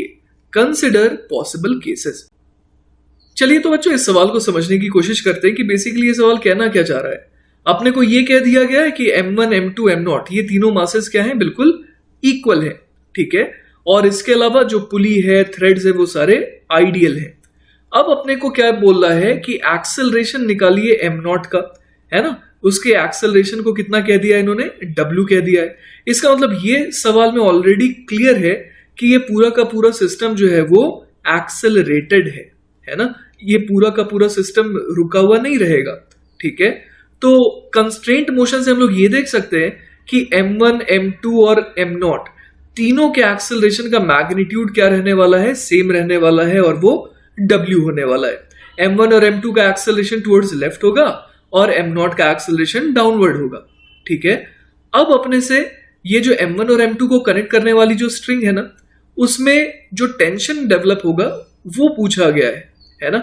और अपने को दिया क्या हुआ है, अपने को ये दिया है कि the coefficient of friction between these bodies and the horizontal surface, मतलब कि यहां पर और यहां पर है ना, इन दोनों जगहों पर अपने को बताया गया है कि the coefficient of friction between the bodies and the horizontal surface, उसकी वैल्यू कितनी है, k है। क्लियर है ये बात। और यहां पर ऑब्वियसली ये k कौन सा होगा, ये होगा कोएफिशिएंट ऑफ काइनेटिक फ्रिक्शन, है ना, क्योंकि यहां पर क्या प्रेजेंट है, स्लाइडिंग प्रेजेंट है। ऑलराइट, तो बच्चों सवाल को सॉल्व करने की शुरुआत करते हैं फ्री बॉडी डायग्राम से। m0 का अगर मैं फ्री बॉडी डायग्राम बनाऊं तो नीचे लगेगा m0 इंटू जी, ऊपर लेटर से कि टेंशन लगेगा T1, है ना। एक स्ट्रिंग है जो M0 और M1 को कनेक्ट कर रही है, उसमें टेंशन मैंने T1 कह दिया, और एक और स्ट्रिंग है जो M1 और M2 को कनेक्ट कर रही है, उसे मैं T2 बोल दूंगा। ठीक है, तो चलिए पहले हम लोग बात करते हैं M0 के फ्री बॉडी डायग्राम की। इसका नेट एक्सेलरेशन हमें क्या मानना है, W मानना है नीचे की तरफ। तो क्या बोल देंगे हम लोग, M0G minus T1 is equal to M0 into W। तो एक इक्वेशन देखिए हमारे पास ये आ गई। अब हम लोग बनाने की कोशिश करेंगे बच्चों free body diagram of M1, है ना। और M1 को हम लोग कैसा शो करेंगे, एक्सेलरेटेड। बच्चों ऐसा जरूरी नहीं है ना, ये कंपलसरी नहीं है कि M1 और M2 जो है वो आगे ही जाए। इस सवाल के हिसाब से हम लोग ये देख पा रहे हैं कि M1 और M2 और M0 इन तीनों को स्लाइड करना ही पड़ रहा है ना, क्योंकि सवाल में हमसे एक्सेलरेशन पूछा है। वरना ये भी पॉसिबल था कि यहां पर फ्रिक्शन इतना ज्यादा हो कि M1 और M2 रुके रह जाएं और पूरा का पूरा सिस्टम जो है वो एज इट इज रुका रहे, ये भी पॉसिबल था। लेकिन बेस्ड ऑन द क्वेश्चन हम लोग इसे सॉल्व कर रहे हैं, जिसमें सवाल में ऑलरेडी ये कह दिया गया इनडायरेक्टली कि ये जो एक्सेलरेशन है उसकी वैल्यू बताइए, मतलब सिस्टम को कैसा मानना है हमें, एक्सेलरेटेड। तो अगर बच्चों अब मैं M1 का फ्री बॉडी डायग्राम बनाने की कोशिश करूं, है ना, तो अगर M1 का फ्री बॉडी डायग्राम में बनाऊं तो उसमें कौन कौन से फोर्सेस मुझे शो करने चाहिए। एक तो M0 और M1 को कनेक्ट करने वाली जो स्ट्रिंग है वो इसे खींचेगी, है ना। हमेशा याद रखिएगा बच्चों की स्ट्रिंग हमेशा पुल करती है, खींचती है। तो लेटर से कि ये T1 है ना, T1 टेंशन से खींच रही है, और M1 और M2 को कनेक्ट करने वाली स्ट्रिंग, इसमें जो टेंशन है वो T2 है, तो वो भी इसे खींचेगी। तो यहाँ पर टेंशन मैंने T2 दिखा दिया, इसका मास मैं M1 दिखा दे रहा हूं यहाँ पर, है ना। इसके अलावा बच्चों हम लोग ये देख पा रहे हैं कि M1 पर, है ना, फ्रिक्शन भी एक्ट करेगा, जो कि इसे नहीं चाहता है कि M1 टुवर्ड्स लेफ्ट जाए, है ना। तो ये फ्रिक्शन क्या चाहेगा कि ये टुवर्ड्स लेफ्ट ना जाए, इसीलिए वो उस पर टुवर्ड्स राइट फोर्स लगा रहा है। और ये जो फ्रिक्शन होगा, इसे मैं F1 कह दे रहा हूं, उसकी वैल्यू कितनी हो जाएगी, उसकी वैल्यू हो जाएगी K इंटू N। और नॉर्मल रिएक्शन कितने के बराबर हो जाएगा, normal reaction will be equal to M1 into g, है ना। तो यहां मैं लिख देता हूं K इंटू M1 इंटू जी। ये नॉर्मल M1G के बराबर कैसे आया, तो आप देखिए कि इसे धरती खींच रही है नीचे M1G फोर्स से, और इसके ऊपर फोर्स लग रहा है एक और, कौन सा, नॉर्मल रिएक्शन। अब ये y के अलोंग तो मोशन नहीं कर रही है ना, y एक्सिस में किसे कह रहा हूं, वर्टिकल डायरेक्शन को। तो नॉर्मल और M1G को बराबर होना पड़ेगा, जिस वजह से मैंने यहां क्या लिख दिया, नॉर्मल का रिप्लेसमेंट M1 इंटू जी। तो देखिए बच्चों अपने पास अभी तक दो इक्वेशन आ गए, एक तो ये इक्वेशन है, और इसके अलावा कौन सी इक्वेशन और अभी आ जाएगी हमारे पास, अगर मैं इन सारी चीजों को कंबाइन कर दूंगा। आप देख पा रहे हैं कि एक एक्सेलरेशन हमारे पास कैसा होगा, W होगा टुवर्ड्स लेफ्ट। तो नेट फोर्स बराबर मास इनटू एक्सेलरेशन। तो लेफ्ट की तरफ नेट फोर्स कितना लग रहा है, T1 minus T2 minus K M1G, इसको किसके बराबर कर दूं, M1 इंटू W के। तो ये देखिए बच्चों हमारे पास इक्वेशन नंबर 2 आ गई। ठीक है, अब हम लोग सोचते हैं कि इक्वेशन नंबर 3 कैसे निकालें। तो वो भी निकालना बहुत आसान है, क्योंकि आप देखिए कि ये जो M2 है ना, इसको लेफ्ट की तरफ कौन खींचना चाह रहा है, टेंशन T2, और राइट की तरफ कौन रोकना चाह रहा है, फ्रिक्शन जो यहां पर होगा, लेटर से F2। तो चलिए इसका फ्री बॉडी डायग्राम बना लेते हैं। तो अगर मैं यहां पर M2 का फ्री बॉडी डायग्राम बनाने की कोशिश करूं तो मैं क्या क्या शो करूंगा यहां पर, एक तो लेफ्ट की तरफ शो करूंगा टेंशन T2, और राइट की तरफ फ्रिक्शन कितना शो करूंगा, लेटर से F2, और ये कितना हो जाएगा, म्यू इंटू एम एन, है ना, म्यू इंटू एन। म्यू की वैल्यू K दी हुई है, और नॉर्मल हम लोग समझ पा रहे हैं कि इस बार कितना आ जाएगा, M2 इंटू जी आ जाएगा। क्लियर है ये बात। तो एक्सेलरेशन का मैग्नीट्यूड इसका भी टुवर्ड्स लेफ्ट W होना चाहिए।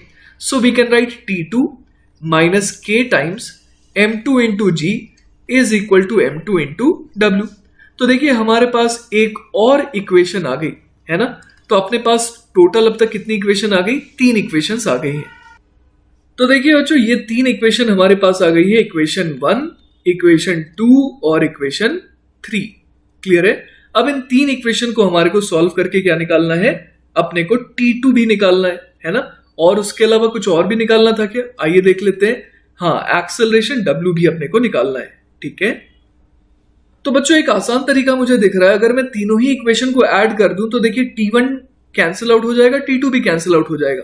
तो इक्वेशन क्या आ जाएगी, m0g माइनस के m1g minus K m2g is equal to m0 plus m1 plus m2 into W। तो देखिए यहां से अपने को W आ जाएगा, और W कितना आ रहा है, W आ रहा है हमारे पास m0g माइनस के m1g प्लस के m2g होल डिवाइडेड बाय कितने से, m0 plus m1 plus m2। तो ये हमारे पास आ गया नेट, ये जो एक्सेलरेशन है, जिस एक्सेलरेशन के मैग्नीट्यूड से पूरा का पूरा सिस्टम आगे बढ़ रहा है। बच्चों अगर आप इस इक्वेशन को देखेंगे तो आपको ये समझ में आएगा कि अगर आप m0, m1 और m2 को मिला करके एक सिस्टम मान लें तो उस पर m0g उसे क्या करना चाह रहा था, खींचना चाह रहा था, और के m1g और के m2g ये दोनों इसे रेजिस्ट करना चाह रहे थे, है ना। तो एक m0g लग रहा था किस सेंस में, आप देखिए m0g इस तरीके से लग रहा था ताकि ये सिस्टम को इस तरीके से मूव करवाए, और m1 और m2 पर जो फ्रिक्शन एक्ट कर रहा था वो इसे टुवर्ड्स राइट रोक करके रखने की कोशिश कर रहा था। तो सिस्टम पर नेट पुलिंग फोर्स, खींचने वाला फोर्स ओवरऑल कितना था, m0g माइनस ये दोनों फ्रिक्शन, और इसको डिवाइड किससे किया गया है, m0 plus m1 plus m2 से। मतलब ये क्या बन गया, ये बन गया नेट पुलिंग फोर्स और डिवाइडेड बाय टोटल मास, है ना। तो आप ऐसे भी देख सकते हैं कि एक्सेलरेशन बराबर आ गया net pulling force upon total mass. और बच्चों जब मैंने m0, m1, m2 इन तीनों को, इन पूरे को मिला करके सिस्टम मान लिया है, तो यहां पर जो स्ट्रिंग में जो टेंशन डेवलप्ड है ये कैसा हो गया, ये तो इंटरनल हो गया, है ना। तो इसीलिए ओवरऑल जो इस पूरे के पूरे m0, m1, m2 ये पूरा का पूरा सिस्टम जो है, इसे अगर मिला करके देखें तो इस पर एक्सटर्नल फोर्स कौन सा लग रहा है, m0g लग रहा है जो इसे नीचे खींचना चाह रहा है, और फ्रिक्शन लग रहा है जो इसे पीछे की तरफ रेजिस्ट करना चाह रहा है। तो अगर मैं अलोंग द मोशन वाले फोर्सेस की बात करूं तो सिर्फ क्या है, m0g है और 2 फ्रिक्शन है। क्लियर है ये बात। अब बच्चों अगर हम लोग T2 निकालने की सोचें तो बहुत इजी है, इस W को उठा करके अगर यहां पुट कर दें तो हमारे को T2 मिल जाएगा। तो T2 बराबर कितना आ जाएगा, T2 बराबर आ जाएगा m2 इंटू W की वैल्यू यहां भर देते हैं, m0g माइनस के m1g minus K m2g whole divided by कितने से, m0 plus m1 plus m2, है ना। ये आ गया हमारे पास क्या, m2w, और इसमें क्या ऐड कर देंगे, इसमें ऐड कर देंगे के m2g को, है ना। तो चलिए बच्चों इसे सॉल्व करके देखते हैं कि ये क्या आ रहा है। यहां पर मैं सबसे आराम से सबसे पहला काम करूंगा, एलसीएम ले लूंगा m0 plus m1 plus m2। तो इधर लेफ्ट साइड में क्या आ जाएगा, m0 m2g minus k times m1 m2g, फिर क्या आ जाएगा, minus k times m2 square g, और इसमें हमें क्या ऐड करना है, इसमें ऐड करना है प्लस k m0 m2g, और क्या ऐड करना है इसमें, और इसमें हमें ऐड करना है k टाइम्स, है ना, k टाइम्स ही हो जाएगा m2 m1g, और क्या ऐड करना है इसमें, और ऐड करना है k times m2 square g, है ना। तो यहां देखिए के m2 स्क्वायर जी कैंसिल आउट हो गए, राइट। और क्या गायब हो गया, ये दोनों भी देखिए गायब हो गए। तो बच गया हमारे पास रह गया m0 m2g, है ना। m0 m2g कॉमन आ गया और इधर आ जाएगा 1 प्लस के डिवाइडेड बाय कितने से, m0 plus m1 plus m2, है ना। तो यही बेसिकली आ गया हमारे पास T2, है ना, जो कि क्या है, जो कि वो टेंशन है जो m1 और m2 को बाइंड करके रख रही है। क्लियर है। तो बच्चों आई होप कि आपको सॉल्यूशन अच्छे से समझ में आया होगा, है ना? चलिए बच्चों, तो let's have a look at this beautiful problem from Irodov. The question says two touching bars 1 and 2 are placed on an inclined plane forming an angle alpha with the horizontal. The masses of the bars are equal to m1 and m2 and the coefficients of friction between the inclined plane and these bars are equal to k1 and k2 respectively with k1 greater than k2. Find पहला part इस सवाल का the force of interaction of the bars in the process of motion और second part में बोला गया है the minimum value of the angle alpha at which the bars start sliding down. चलिए बच्चों, तो we'll start with the first part जिसमें हमसे क्या पूछा गया है, the force of interaction of the bars in the process of motion, है ना? तो बेसिकली 1 और 2 ये दोनों एक दूसरे को जो धक्का लगा रहे हैं बेसिकली उसे ही तो हम लोग नॉर्मल रिएक्शन कहते हैं ना। तो पहले पार्ट में हमसे क्या पूछा गया है, normal reaction that is existing between the two blocks. तो बच्चों मेरा सबसे पहला तो सवाल ये है कि क्या इन दोनों के बीच में नॉर्मल रिएक्शन एग्जिस्ट कर भी रहा है कि नहीं, है ना? मेरे हिसाब से एक पॉसिबिलिटी ये भी थी कि ऐसा हो सकता है कि m1 जो है जल्दी चला जाए और m2 उसके पीछे कम एक्सेलरेशन से जाए, जिसकी वजह से हो सकता है कि m1 और m2 के बीच में क्या आ जाए, एक गैप आ जाए। ये भी तो पॉसिबिलिटी है। तो चलिए पहले तो ये देखते हैं कि कहीं ऐसा तो नहीं कि नॉर्मल रिएक्शन एग्जिस्ट ही ना कर रहा हो। तो बच्चों उस केस में क्या होगा, मान लेते हैं कि m1 का एक्सेलरेशन a1 है और m2 का एक्सेलरेशन a2 है और मैंने क्या माना, मैंने ये माना कि a1 is greater than a2, है ना? तभी तो इन दोनों के बीच में गैप आ सकता है। तो अब देखिए यहां पर, अब अगर मैं यहां पर m1 का फ्री बॉडी डायग्राम बनाने की कोशिश करूं, है ना, ये m1 का फ्री बॉडी डायग्राम मैं बना रहा हूं, तो इस पर नीचे की तरफ कौन सा फोर्स लगेगा, m1 g साइन अल्फा, एक तो ये लगेगा। साथ ही साथ मैंने ये माना कि m1 जो है स्लाइड करके नीचे जा रहा है, तो इस पर अप द इंक्लाइन फोर्स लगेगा कौन सा, फ्रिक्शन का, है ना, काइनेटिक फ्रिक्शन। काइनेटिक फ्रिक्शन कितना हो जाएगा, वो हो जाएगा म्यू इंटू एन। म्यू की वैल्यू अपने को m1 के लिए दी हुई है k1 और नॉर्मल रिएक्शन कितना हो जाएगा, ये जो नॉर्मल रिएक्शन है ना, ये तो हो जाएगा m1g cos अल्फा, क्योंकि इस पर्टिकुलर डायरेक्शन में है ना, इस पर m1g का कौन सा कॉम्पोनेंट लग रहा है, m1g cos अल्फा, और ये परपेंडिकुलर टू द इंक्लाइन तो मोशन नहीं कर रहा है, इसका मतलब नॉर्मल को कितना होना पड़ेगा, m1g cos अल्फा। तो यहां मैं लिख देता हूं k1 m1g cos अल्फा, और जिसकी वजह से इसका नेट एक्सेलरेशन a1 आ गया, है ना? तो चलिए अब हम लोग इक्वेशन क्या लिख सकते हैं इसके लिए, m1g sin alpha minus k1 m1g cos alpha is equal to m1 into a1। Clear है ये बात? तो यहां से देखिए a1 मेरे पास कितना आ गया, ये आ गया g sine alpha minus k1 g cos of alpha. तो ये मैंने क्या निकाल लिया, a1 निकाल लिया, और मैंने शुरुआत में क्या अजम्पशन लिया है कि there is no contact between m1 and m2, है ना? मैं पहले चेक करना चाह रहा हूं कि कहीं ये केस तो नहीं है कि दोनों में कोई भी नॉर्मल रिएक्शन एक्ट करेगा ही नहीं दोनों के ऊपर। अब देखते हैं m2 की कहानी, है ना? m2 के ऊपर क्या बोल सकते हैं हम लोग, m2 के ऊपर बोल सकते हैं कि डाउन द इंक्लाइन इस पर फोर्स लगेगा m2g sine of alpha. Friction इस पर लगेगा कितना, इस पर सिमिलर तरीके से लगेगा k2 into g into m into cos of alpha, जिसकी वजह से इसका एक्सेलरेशन हमने a2 कह दिया। तो यहां से देखिए a2 कितना आ जाएगा, ये आ जाएगा g sine alpha minus k2g cos of alpha. तो बच्चों ये हमारे पास a1 और a2 आ गया। मैं आपको एक बार रिमाइंड करा दूं कि हम लोगों ने क्या अजम्पशन लेकर के आगे बढ़े थे हम लोग। तो बच्चों जैसा कि आप देख पा रहे हैं, हम लोगों ने अजम्पशन लिया था कि a1 is greater than a2, और अब देखते हैं हमारे पास क्या आया। हमारे पास आया, देखिए अपने को सवाल में ये एक्चुअली मेंशन्ड था कि k1 जो है वो ग्रेटर देन k2 है ना? तो आइए देखते हैं हम लोगों का क्या आया है। हमारे को ये दिया था कि k1 is greater than k2, तो उस हिसाब से जरा देखिए क्या आ रहा है, a1 बराबर आ रहा है g sine alpha minus k1g cos alpha. अब k1 ज्यादा है तो g साइन अल्फा में से k1g cos अल्फा घटाएंगे तो वो क्या आएगा, छोटा आएगा एज कंपेयर टू अगर मैं k2g cos अल्फा घटाऊं तो, क्योंकि k2 क्या है वो तो छोटा है। इसका मतलब a1 जो है वो क्या आ रहा है, लेस देन a2 आ रहा है ना? जो कैलकुलेशन हम लोगों ने परफॉर्म की उसके हिसाब से क्या आ रहा है, a1 is less than a2। लेकिन आप देखिए जरा, हम लोगों ने एजम्पशन क्या लिया था, हमने एजम्पशन लिया था कि A1 ग्रेटर देन A2 और क्या गया A1 लेस देन A2। इसका मतलब यहां पर क्या हो गया, कॉन्ट्राडिक्शन, है ना।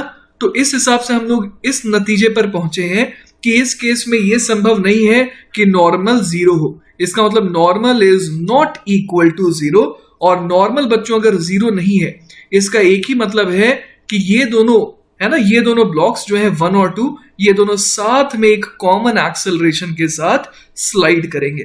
क्लियर है ये बात। तो बच्चों मैंने आपको एक एक्स्ट्रा चीज इस सवाल के थ्रू सिखा दी है, और वो क्या है कि अगर K1 लेस देन K2 होता तब क्या होता, ये जो ब्लॉक 1 है वो स्लाइड करता ज्यादा एक्सेलरेशन से और ब्लॉक 2 जो है वो स्लाइड करता कम एक्सेलरेशन से, जिसकी वजह से गैप आ जाता। लेकिन इस सवाल में क्या है, K1 जो है वो ग्रेटर देन K2 है, इसलिए ऐसा नहीं हो पा रहा है।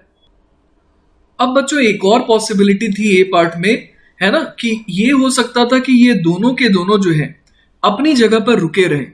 अगर K1 और K2 की वैल्यू इतनी ज्यादा हो कि 1 और 2 दोनों ही क्या करें, अपनी जगह रुके रहें अगर, तो भी नॉर्मल रिएक्शन इन दोनों के बीच में कितना लगेगा, जीरो लगेगा, है ना। लेकिन सवाल में देखिए अपने को क्या मेंशन्ड है ना, इन द प्रोसेस ऑफ मोशन, मतलब कि मोशन तो यहां पर हो रहा है, ठीक है। तो अगर मोशन हो रहा है तो दोनों को ही चलना पड़ेगा, ठीक है। और हम लोगों ने ये देख लिया कि अगर मोशन में ये दोनों, तो दोनों को सेम एक्सेलरेशन से ही जाना होगा। तो इसीलिए बच्चों अब हम लोग इस कंक्लूजन पर आ गए हैं फाइनली कि ये जो ब्लॉक 1 है और जो ब्लॉक 2 है ये दोनों ही डाउन द इंक्लाइन जाएंगे विथ अ कॉमन एक्सेलरेशन। तो अब बच्चों मैं देखिए क्या करने वाला हूं, मैं इन दोनों को मिला करके एक सिस्टम बनाने वाला हूं, है ना, क्योंकि ये दोनों जो है वो रिलेटिव मोशन तो कर नहीं रहे, वो दोनों साथ में जा रहे हैं। तो इसके एक्सेलरेशन को मैं लेटर से कि W बोल दे रहा हूं। अब आप देखिए कि पूरे पर, है ना, पूरे सिस्टम का मास कितना हो गया, m1 प्लस m2। तो इस पर डाउन द इंक्लाइन कितना फोर्स लग रहा है, इस पर डाउन द इंक्लाइन लगेगा m1 plus m2 multiplied by g sine alpha. अब फ्रिक्शन कितना कितना लगेगा, तो m1 पर friction up the incline, m2 पर भी फ्रिक्शन अप द इंक्लाइन, दोनों पर काइनेटिक फ्रिक्शन लगेगा। m1 पर कितना लगेगा, k1 इंटू n, n कितना हो जाएगा m1g cos अल्फा। m2 पर कितना फ्रिक्शन लगेगा, k2 इंटू n, और n इस बार कितना हो जाएगा m2g cos of alpha. Clear है ये बात। डायरेक्टली मैंने n बराबर m1g cos अल्फा कैसे कह दिया वो आप समझ पा रहे हैं, क्योंकि अगर मैं फ्री बॉडी डायग्राम बनाऊं तो m1g cos अल्फा इस पर लग रहा है ना, इस तरीके से, और उसको काउंटर कर रहा है नॉर्मल रिएक्शन। उसी तरीके से कहानी m2 के साथ भी है, और ये परपेंडिकुलर टू द इंक्लाइन तो मोशन कर नहीं रहे, राइट। तो इसलिए n बराबर m1g cos अल्फा हो गया पहले केस में, और दूसरे केस में नॉर्मल हो गया m2g cos अल्फा के बराबर। तो इस तरीके से बच्चों हम लोग क्या लिख सकते हैं finally equation, m1 plus m2 into g sine alpha minus k1 m1g cos of alpha plus k2 m2g cos of alpha. तो ये तो बच्चों हम लोगों ने लिख दिया नेट फोर्स। अब इसको किसके बराबर कर दे, मास इंटू एक्सेलरेशन, मतलब m1 plus m2 total mass हो गया इंटू एक्सेलरेशन जो कि हो गया w। तो यहां से w देखिए अपने पास कितना आ जाएगा, m1 plus m2 multiplied by g sine alpha minus of k1 m1g cos of alpha plus k2 m2g cos of alpha whole divided by, कितने से डिवाइड करना होगा अपने को, टोटल मास से जो कि है m1 प्लस m2। क्लियर है ये बात। तो ये अपने पास क्या आ गया बच्चों, ये अपने पास आ गया एक्सेलरेशन, ठीक है। अब लेकिन अपने को निकालना क्या था, अपने को एक्चुअली निकालना था जो नॉर्मल रिएक्शन है ना। तो चलिए सोचते हैं अब नॉर्मल रिएक्शन कैसे निकालें। आप देखिए बच्चों कि अगर मैं एक काम करूं, मैं जो है अगर इस ब्लॉक नंबर 2 का, है ना, इसका अगर फ्री बॉडी डायग्राम बनाऊं तो मेरे को शायद मिल जाएगा नॉर्मल रिएक्शन। क्यों, क्योंकि इस ब्लॉक को देखिए, इस ब्लॉक पर नीचे की तरफ मतलब डाउन द इंक्लाइन कौन सा फोर्स लग रहा है, वो तो लगेगा m2g sine of alpha, right. और पीछे फ्रिक्शन लगेगा, वो कितना लगेगा, वो लगेगा k2 into m2g cos of alpha. और साथ ही साथ नॉर्मल रिएक्शन जो है वो किस टाइप का फोर्स है, धक्का लगाने वाला। तो 1 जो है 2 पर धक्का लगा रहा होगा पीछे की तरफ, और उसको मैं लिख देता हूं n। और एक्सेलरेशन नेट मुझे पता ही है, वो तो w है ना। तो इस फ्री बॉडी डायग्राम की मदद से अब मैं इक्वेशन लिख सकता हूं, राइट। तो देखिए बच्चों, इक्वेशन क्या आ जाएगी यहां पर, m2g साइन अल्फा जो इसे डाउन द इंक्लाइन ले जा रहा है, minus n plus k2m2g cos of alpha is equal to mass into acceleration जो कि है w। तो यहां से देखिए अपने पास n कितना आ जाएगा, n आ जाएगा m2g sign alpha minus k2m2g cos of alpha minus m2w। Clear है बात। तो चलिए अब इसमें वैल्यूज भर देते हैं और हमारे सामने हमारा जवाब होगा। तो चलिए बच्चों, यहां पर अगर मैं n निकालना चाह रहा हूं, है ना, n निकालना चाह रहा हूं, तो मैं क्या लिख दूंगा, m2g sine of alpha minus k2m2g cos of alpha minus m2 multiplied by w। और w ये रहा। w को देखिए, अगर हम लोग देखें अगर अच्छे से, तो m1 प्लस m2 यहां से कैंसिल आउट हो सकता है। तो बेसिकली ये क्या बन जाएगा, ये बन जाएगा g साइन अल्फा माइनस कौन सा टर्म आएगा, अब आ जाएगा g कॉस अल्फा भी कॉमन आ जाएगा और बच क्या जाएगा, k1 m1 plus k2 m2। Clear है ये बात। और इसको डिवाइड कर देंगे किससे, m1 प्लस m2 से। तो बच्चों यहां पर हम लोग देख पा रहे हैं कि m2g साइन अल्फा और इधर भी m2g साइन अल्फा आएगा नेगेटिव में, तो ये दोनों कैंसिल आउट हो गए। तो n बेसिकली क्या आ गया हमारे पास, ये आ जाएगा हमारे पास m2 इंटू, पहले मैं इससे मल्टीप्लाई कर रहा हूं क्योंकि माइनस माइनस प्लस हो जाएगा, तो m2g cos of alpha multiplied by k1 m1 plus k2 m2 whole divided by कितने से, m1 प्लस m2 से, और उसमें क्या घटा देंगे, minus k2m2g cos of alpha. अब एक काम करते हैं बच्चों, हम लोग यहां पर एलसीएम ले लेते हैं m1 प्लस m2, है ना। तो यहां पर अगर मैं एलसीएम ले लूं m1 प्लस m2, तो देखते हैं क्या बच जाएगा। m1 प्लस m2 जो पहला वाला टर्म है वो तो एज इट इज आ जाएगा, m2g cos of alpha into k1 m1 plus k2 m2। लेकिन दूसरा वाला टर्म क्या हो जाएगा, minus k2 m2g cos of alpha multiplied bye m1 plus m2। Clear है यहां तक। तो चलिए बच्चों इसे और सिंप्लीफाई करने की कोशिश करते हैं। यहां से n कितना आ जाएगा, ये आ जाएगा k1 m1 m2g cos of alpha, ये तो पहला टर्म हो गया। अगला टर्म क्या हो जाएगा, plus k2 m2 square g cos of alpha minus ये अगला टर्म क्या आ जाएगा, k2 m1 m2g cos of alpha, और आखिरी टर्म क्या आ जाएगा, वो आ जाएगा minus k2 m2 square g cos of alpha, और होल डिवाइडेड बाय कितने से डिवाइड कर दें, m1 प्लस m2 से। अब आप देखिए कि ये वाला टर्म एक्चुअली इस टर्म से कैंसिल आउट हो रहा है, तो बच गया क्या अपने पास, n बराबर सिंपली आ गया हमारे पास k1 m1 m2g cos of alpha minus k2 m1 m2g cos of alpha whole divided by m1 plus m2। तो अगर बच्चों इसे रीअरेंज कर दे तो हमारे पास फाइनल आंसर हमारे पास कैसा दिखने लगेगा, m1 m2g cos of alpha whole divided by m1 plus m2 multiplied by k1 minus k2। Clear है ये बात। तो ये हो गया हमारा पहले पार्ट का जवाब। ऑलराइट, तो आप यहां पर ये भी देख पा रहे हो कि k1 बराबर k2 अगर हो जाएगा तो नॉर्मल रिएक्शन कितना हो जाएगा उस केस में, 0। और उस केस में बेसिकली क्या हो जाएगा कि दोनों का एक्सेलरेशन बिल्कुल सेम हो जाएगा और दोनों एक साथ जा तो रहे होंगे नीचे, लेकिन दोनों एक दूसरे को पुश नहीं कर रहे होंगे। क्लियर है ये बात। तो यहां पर k1 बराबर k2 होने पर नॉर्मल रिएक्शन क्या आ जाएगा, 0। तो अब बच्चों आ जाते हैं हम लोग सवाल के दूसरे पार्ट में, जिसमें हमसे पूछा गया the minimum value of the angle alpha at which the bars start sliding down. तो बच्चों इस सवाल में हम लोगों ने बेस्ड ऑन दिस कंडीशन है ना, k1 ग्रेटर देन k2, हम लोगों ने ये तो आइडेंटिफाई कर लिया था कि अगर नीचे जाएंगे तो दोनों साथ में ही जाएंगे। तो बेसिकली अब सेकेंड पार्ट में मैं क्या बोल दूंगा कि ये दोनों अगर जा रहे हैं तो साथ में जा रहे हैं, तो मैं इसे एक सिस्टम मान सकता हूं जिस पर नीचे की तरफ है ना डाउन द इंक्लाइन कितना फोर्स लग रहा है, वो फोर्स है m1 प्लस m2 इंटू जी साइन अल्फा। और इस पर अप द इंक्लाइन कितना फोर्स लग रहा है? पहले वाले पर फ्रिक्शन ऊपर, दूसरे वाले पर भी फ्रिक्शन ऊपर, मतलब अप द इंक्लाइन, है ना।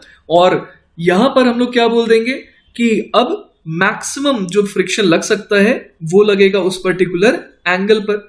तो वो कितना हो जाएगा? वो हो जाएगा k1 m1 g cos of alpha plus k2 m2 g cos of alpha. यहां पर हम लोगों ने कौन सा फॉर्मूला यूज करा?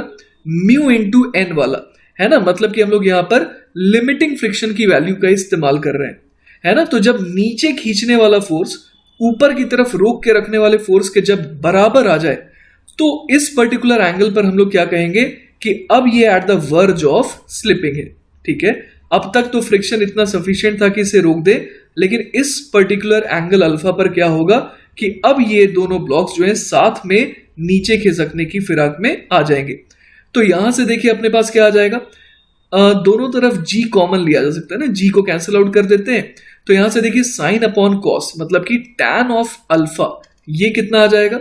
ये आ जाएगा k1 m1 plus k2 m2 whole divided by, कितने से डिवाइड कर देंगे? m1 प्लस m2 से। तो जब टैन अल्फा की वैल्यू इतनी हो जाएगी उस पर्टिकुलर एंगल पर, है ना, वो मिनिमम एंगल होगा जब ये दोनों बार्स क्या करेंगे, they will start sliding down. तो बच्चों हमारा फाइनल आंसर किस तरीके से हम लोग देंगे? Alpha is equal to tan inverse, है ना, tan inverse of k1 m1 plus k2 m2 whole divided by m1 plus m2। So this is our final answer. तो इसी तरीके से हम लोगों ने इस सवाल के दोनों पार्ट को बड़े आराम से सॉल्व कर दिया। ऑल राइट, चलिए बच्चों, तो let's have a look at this beautiful problem from Erudov. The question says a small body was launched up an inclined plane set at an angle alpha equal to 15 degree against the horizontal. Find the coefficient of friction if the time of ascent of the body is eta equal to 2 times less than the time of its descent. तो बच्चों आइए मैं आपको सवाल अच्छे से समझा देता हूं। बेसिकली एंगल जो है वो अल्फा दे रखा है इस इंक्लाइंड प्लेन का, और साथ ही साथ अपने को ये बोल रखा है कि अपने को कोएफिशिएंट ऑफ फ्रिक्शन निकालना है, ठीक है। और डेटा क्या दे रखा है कि time of ascent of the body, मतलब कि जो टाइम इसे ऊपर जाने में लगा, लेट अस से कि यहां से इसे कुछ u स्पीड से प्रोजेक्ट किया गया अलोंग द इंक्लाइन, और t इक्वल टू 0 पर इसे प्रोजेक्ट किया गया था, और ये कितने देर में पहुंचा? t बराबर t1 पर यहां पर पहुंचा। तो ये t1 क्या कहलाएगा? Time of ascent of the body. तो ये कह रहा है कि time of ascent of the body is eta equal to 2 times less than the time of its descent. तो बेसिकली इसका मतलब ये हो गया कि जब ये ऊपर गया तो उसके बाद फिर जब ये, है ना, इस पर्टिकुलर मोमेंट से जब ये वापस से नीचे आया तो यहां वापस से आने में उसको कितना टाइम लगा? उसको लेटर से कि t2 टाइम लगा, है ना। मान लीजिए कि इस समय जब ये घूम करके दोबारा यहां आ रहा है तो टाइम कितना लग गया, हो गया? अब टाइम बराबर हो गया इस समय t1 प्लस t2, मतलब कि यहां से यहां में फर्दर उसको कितना टाइम लगा? t2 टाइम लगा। तो डेटा कुछ इस तरीके का दे रखा है कि time of ascent of the body, मतलब कि t1, वो क्या है? वो 2 टाइम्स लेस है as compare to time of descent. मतलब कि यहां पर हम लोग लिख देंगे t1 is equal to theta t2 upon eta. और अगर डेटा के हिसाब से देखें तो ईटा अपने को 2 दे रखा है, मतलब कि जो t1 है वो क्या है? t2 का आधा है। तो बच्चों इस अपवर्ड जर्नी के लिए हम लोग क्या इक्वेशन लिख सकते हैं? मान लेते हैं कि ये जो डिस्टेंस है ना, अलोंग द इंक्लाइन, वो s है। तो हम लोग लिख सकते हैं s बराबर, एक तो इक्वेशन लिख सकते हैं u t1 plus half into, अब एक्सेलरेशन कितना लिखें? आप ये देख सकते हैं कि इस पर एक फोर्स तो नीचे की तरफ लग रहा है, कौन सा? mg साइन ऑफ अल्फा, और एक लग रहा है फ्रिक्शन का, वो भी लगेगा नीचे की ही तरफ, क्योंकि ये ब्लॉक आगे जा रहा था, है ना। तो फ्रिक्शन का जो फोर्स है वो कितना लगेगा? म्यू इंटू एन, और म्यू कितना दिया हुआ है? म्यू अपने को एक्चुअली निकालना है तो उसको के बोल देते हैं, और नॉर्मल रिएक्शन कितना हो जाएगा? mg cos of alpha. तो आप देख पा रहे हैं कि नेट फोर्स हो गया mg साइन अल्फा प्लस के mg कॉस अल्फा। तो एक्सेलरेशन कितना आ जाएगा? एक्सेलरेशन आ जाएगा ऑपोजिट टू द वेलोसिटी। तो यहां पर मैं माइनस साइन यूज करूंगा, और माइनस साइन को कॉमन लेने के लिए मैं बाहर माइनस लगा देता हूं, और एक्सेलरेशन का मैग्नीट्यूड कितना लिख दूंगा, जी साइन अल्फा प्लस यहां पर लिख सकते हैं हम लोग के जी कॉस अल्फा, है ना, minus half A T one का स्क्वायर। क्लियर है ये बात? तो यहां पर एक इक्वेशन हमारे पास ये आई, और इक्वेशन क्या लिख सकते हैं, जब ये टॉप मोस्ट पॉइंट पर पहुंचा तो उसकी स्पीड क्या हो गई, जीरो। तो हम लोग लिख सकते हैं V square minus you square बराबर ट्वाइस ऑफ एक्सेलरेशन कितना है, एक्सेलरेशन नेगेटिव है तो मैं माइनस साइन बाहर लगा दे रहा हूं, जी sine alpha plus K ji cos alpha v square minus you square बराबर 2a इंटू एस। क्लियर है बात? बच्चों यहां पर जो मैंने एक्सेलरेशन शो करा है ये कब रहेगा इसके पास, जब ये मोशन में रहेगा, है ना। तो मान लीजिए कि ये जस्ट जो है अपने टॉप मोस्ट पॉइंट पर पहुंचने ही वाला था, उसके जस्ट एक मोमेंट पहले का आप समझ लीजिए कि मैंने क्या बनाया, यहां पर फ्री बॉडी डायग्राम बनाया है ना। क्योंकि जैसे ही एक इंस्टेंट पर जब ये रुकेगा तो उस मोमेंट पर फ्रिक्शन जो है वो क्या हो जाएगा, जीरो। क्योंकि जिस इंस्टेंट पर ये रुक गया तो उस इंस्टेंट पर रिलेटिव स्लिपिंग तो नहीं हो रही है, तो उस बहुत ही छोटे से इंस्टेंट पर हम लोग बोल सकते हैं कि फ्रिक्शन उस समय गायब हो जाएगा। पर ड्यूरिंग द एंटायर जर्नी हम लोग कहेंगे कि फ्रिक्शन भी है और ये जो फोर्स ऑफ ग्रेविटी है उसका कंपोनेंट तो खैर हमेशा ही रहेगा। तो देखिए पहली वाली इक्वेशन मुझे उतनी हेल्पफुल नहीं लग रही है, लेकिन जो दूसरी इक्वेशन है वो काफी हेल्पफुल लग रही है। तो यहां दूसरी इक्वेशन से मेरे पास क्या आ गया, U square is equal to 2gs multiplied by sine of alpha plus के टाइम्स कॉस ऑफ अल्फा। बच्चों एक और इक्वेशन हम लोग लिख सकते हैं v बराबर u प्लस एटी, है ना। तो फाइनल वेलोसिटी तो यहां पर जीरो हो गई, तो मैं लिख सकता हूं v बराबर u प्लस एक्सेलरेशन कितना, एक्सेलरेशन चूंकि नेगेटिव में है तो यहां पर मैं माइनस साइन बाहर कॉमन ले लेता हूं और मैग्नीट्यूड लिख देता हूं उसका g sine alpha plus K जी कॉस अल्फा इंटू टाइम कितना लगा इसे, t1 टाइम लगा, है ना। तो मेरे को ऐसा लग रहा है कि ये जो इक्वेशन आई है ये काफी हेल्पफुल होने वाली है, ठीक है, ये वाली भी और ये वाली भी। पहली वाली क्यों नहीं इतनी ज्यादा हेल्पफुल लग रही है मुझे, क्योंकि यहां पर t1 है, t1 का स्क्वायर है तो काफी कॉम्प्लिकेटेड हो जाएगा अगर मैं इसका यूज करूं तो इसलिए मैं ट्राई करूंगा इसे अवॉइड करने का। क्लियर है ये बात? अब बच्चों मैं बात करने वाला हूं इसके डाउनवर्ड जर्नी की, है ना। इस मोमेंट पर अब मैं क्या बोल दूंगा कि इसकी इनिशियल स्पीड क्या हो गई, जीरो हो गई, है ना। और यहां से ये नीचे की तरफ जाएगा डाउन द इंक्लाइन, और डिस्टेंस तो उतना ही कवर करना है s। अब देखिए इस पर अगर मैं फोर्स शो करूं तो एक तो फोर्स लगेगा mg sine alpha down the incline, और अब चूंकि ये लेफ्ट की तरफ जा रहा है ना, मतलब कि डाउन द इंक्लाइन जा रहा है, तो फ्रिक्शन नहीं चाहेगा कि ऐसा हो, तो फ्रिक्शन अप द इंक्लाइन चाहेगा एक्ट करना ताकि इसे रोक करके रखने की कोशिश करे, लेकिन खैर वो कर नहीं पाएगा। तो यहां पर फ्रिक्शन मैं कितना दिखा दूं, चूंकि काइनेटिक फ्रिक्शन लगेगा तो फ्रिक्शन में मैग्नीट्यूड तो उतना ही बोल दूंगा, K M ji cos of alpha. तो इस बार आप देख पा रहे हो कि जो एक्सेलरेशन है वो कितना आ जाएगा, जी साइन अल्फा माइनस के जी कॉस अल्फा। तो मैं यहां पर क्या इक्वेशन लिख सकता हूं, इस बार मैं यहां पर लिख सकता हूं कि s बराबर U T plus half A T square, है ना। s इज इक्वल टू, चूंकि इनिशियल स्पीड जीरो है तो इस बार जो इक्वेशन बनेगी वो थोड़ी सिंपल बन जाएगी। s बराबर u तो जीरो, तो हाफ इंटू एक्सेलरेशन कितना लिख दूंगा, जिस डायरेक्शन में ये जा रहा है उस डायरेक्शन में एक्सेलरेशन कितना हो जाएगा, g साइन अल्फा माइनस के जी कॉस अल्फा, और टाइम हमें दिया हुआ है t2, तो t2 का स्क्वायर, तो s बराबर हाफ a t2 का स्क्वायर, ये यहां पर यूज हो गया। तो अब आप देखिए मेरे पास एक इक्वेशन यहां पर और आ गई। बच्चों इसके अलावा आपने को एक और फॉर्मूला या इक्वेशन कह लीजिए, इक्वेशन पता है वो क्या है, T1 is equal to T2 upon eta, है ना। तो T1 जो है वो क्या है, वो बेसिकली कम है ना।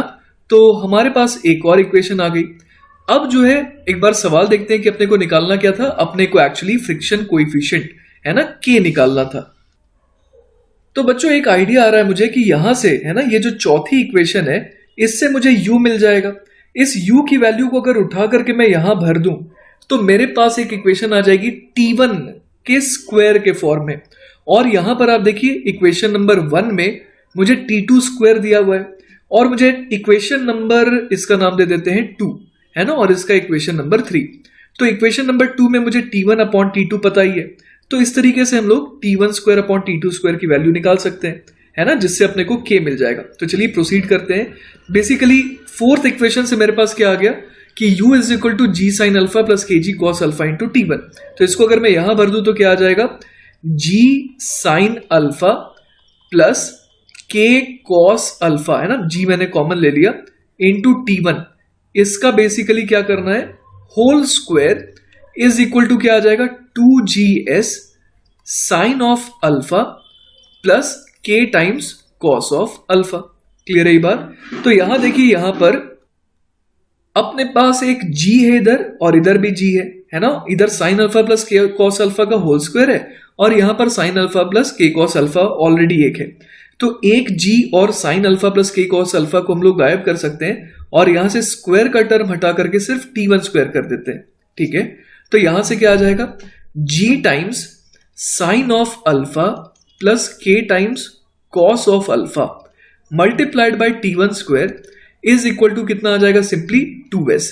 तो अपने पास देखिए T1 स्क्वायर की वैल्यू कितनी आ गई, ये आ गई 2s upon g times sine of alpha plus k times cos of alpha. Clear है ये बात? तो ये अपने पास आ गया T1 स्क्वायर। अब अपने को T2 स्क्वायर शायद पता है, आइए देखते हैं।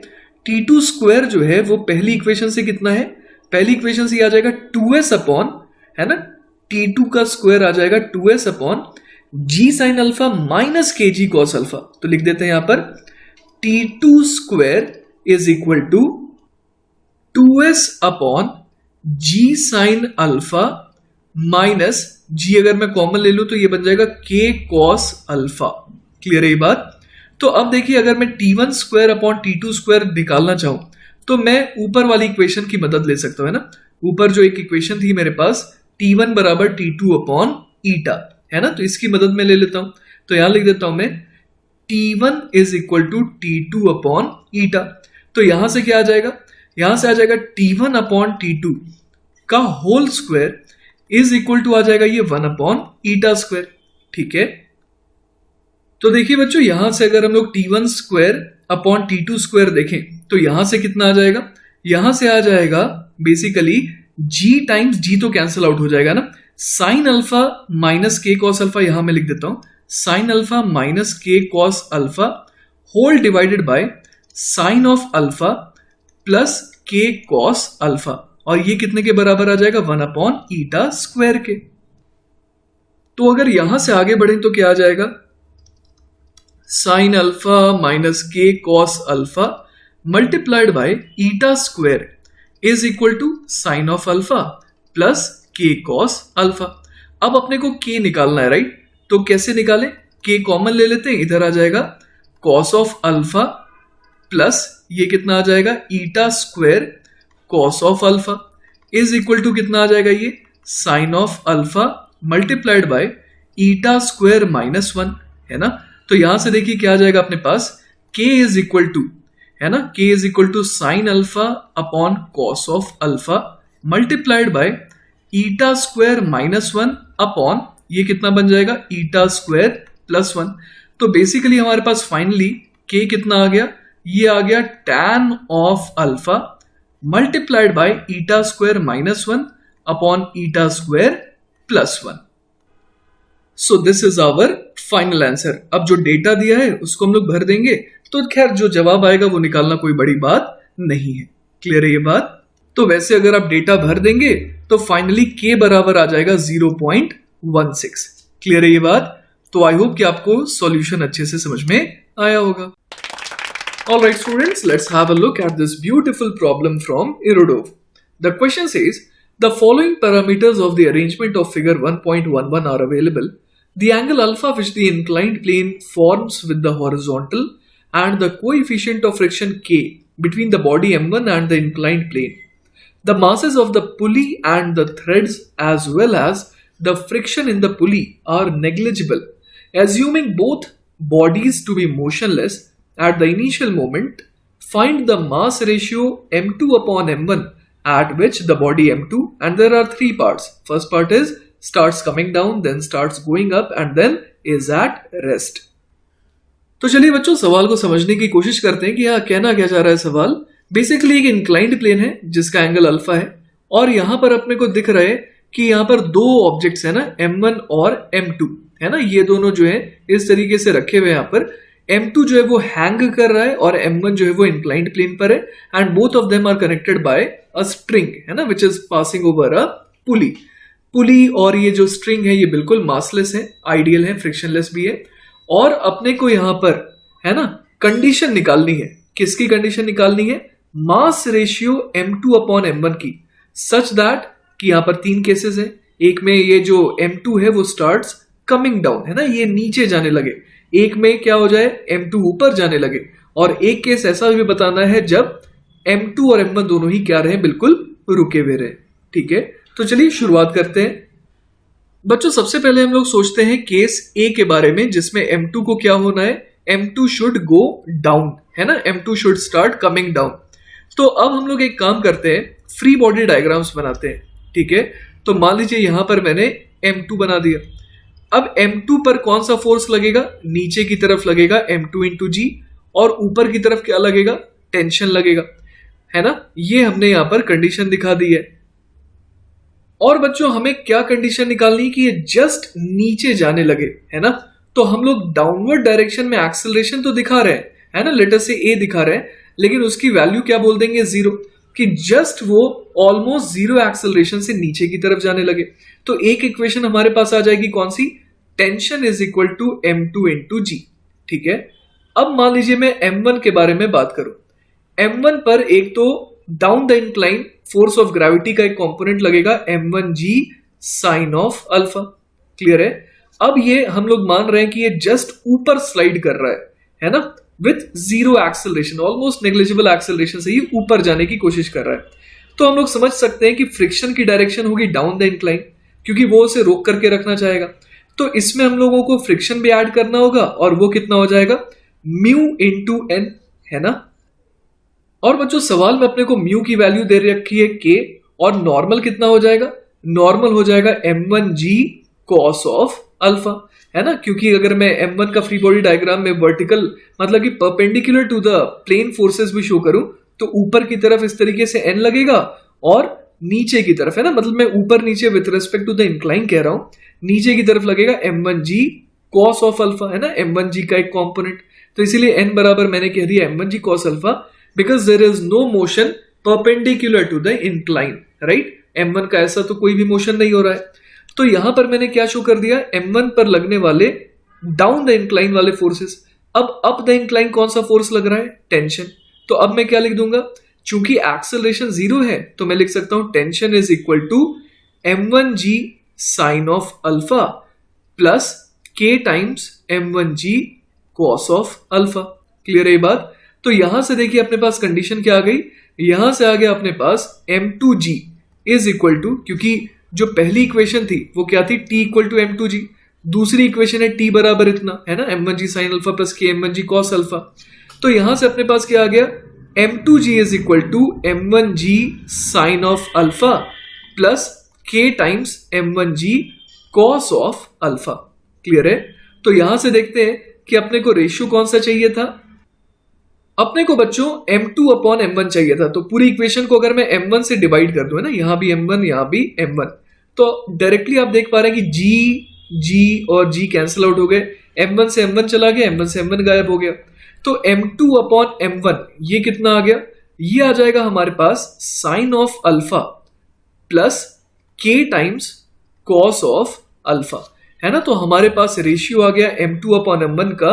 इस पर्टिकुलर रेशियो पे क्या हो रहा है, जस्ट जो है ना, जस्ट हम लोग देख पा रहे हैं कि ये जो M2 है वो नीचे जाने की कोशिश कर रहा है, और M1 जो है वो जस्ट अप द प्लेन जाने की कोशिश कर रहा है। अब ये क्वाइट ऑब्वियस है कि अगर M2 अपॉन M1 है ना इससे और ज्यादा हुआ है ना, तो तब तो और ऑब्वियस होगा कि M2 जो है वो और हैवी हो जाएगा एज कंपेयर टू M1, तब तो और डेफिनेटली ये नीचे जाएगा। समझ पा रहे हैं बात आप। जो रेशियो हम लोगों ने निकाला M2 अपॉन M1 का, उस रेशियो में क्या हो रहा है कि ये जस्ट नीचे जाने की कोशिश कर रहा है। अगर M2 अपॉन M1 उससे भी ज्यादा हुआ, तब तो ये और बड़े आराम से with some acceleration also it will be able to go downward, and M1 will be able to go up the incline.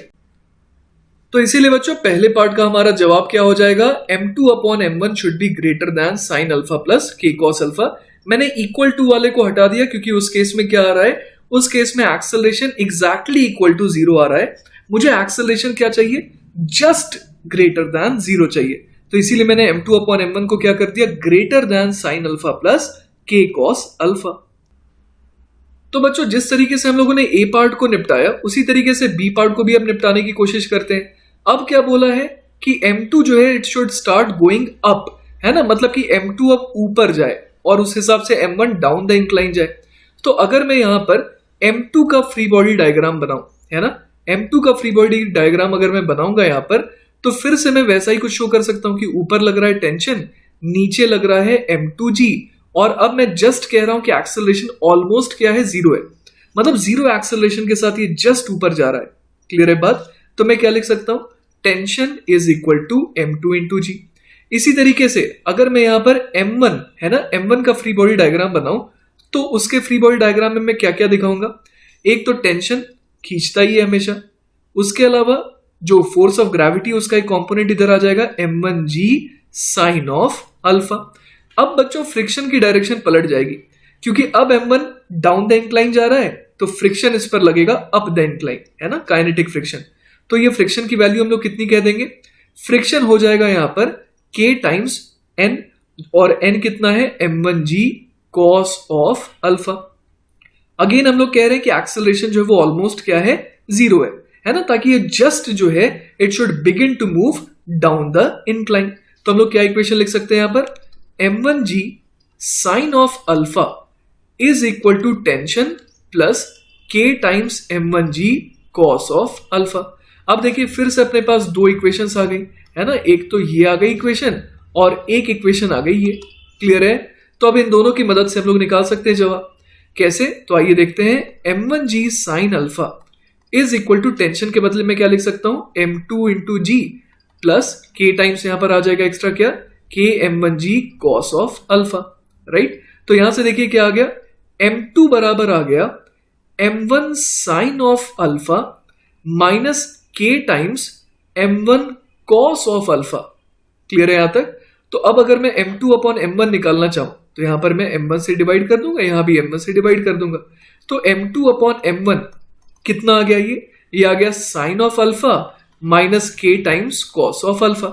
तो इस केस में क्या हो रहा है कि acceleration exactly equal to zero हो रहा है, पर मैं क्या चाहता हूं कि एक्सेलरेशन एग्जैक्टली जीरो नहीं हो, उससे थोड़े ज्यादा वैल्यू पर ये जाए, है ना, थोड़ा सा तो जीरो से बड़ा होना पड़ेगा ना, एग्जैक्टली इक्वल टू जीरो तो नहीं कह सकते।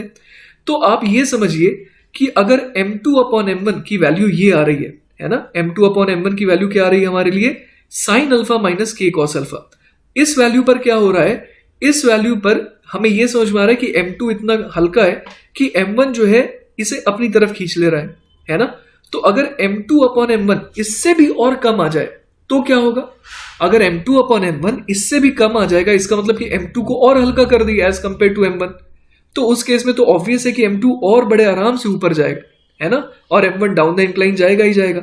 इसका मतलब हमारे लिए आंसर क्या हो जाएगा, m2 upon m1 this ratio should be less than sign alpha minus k cos alpha.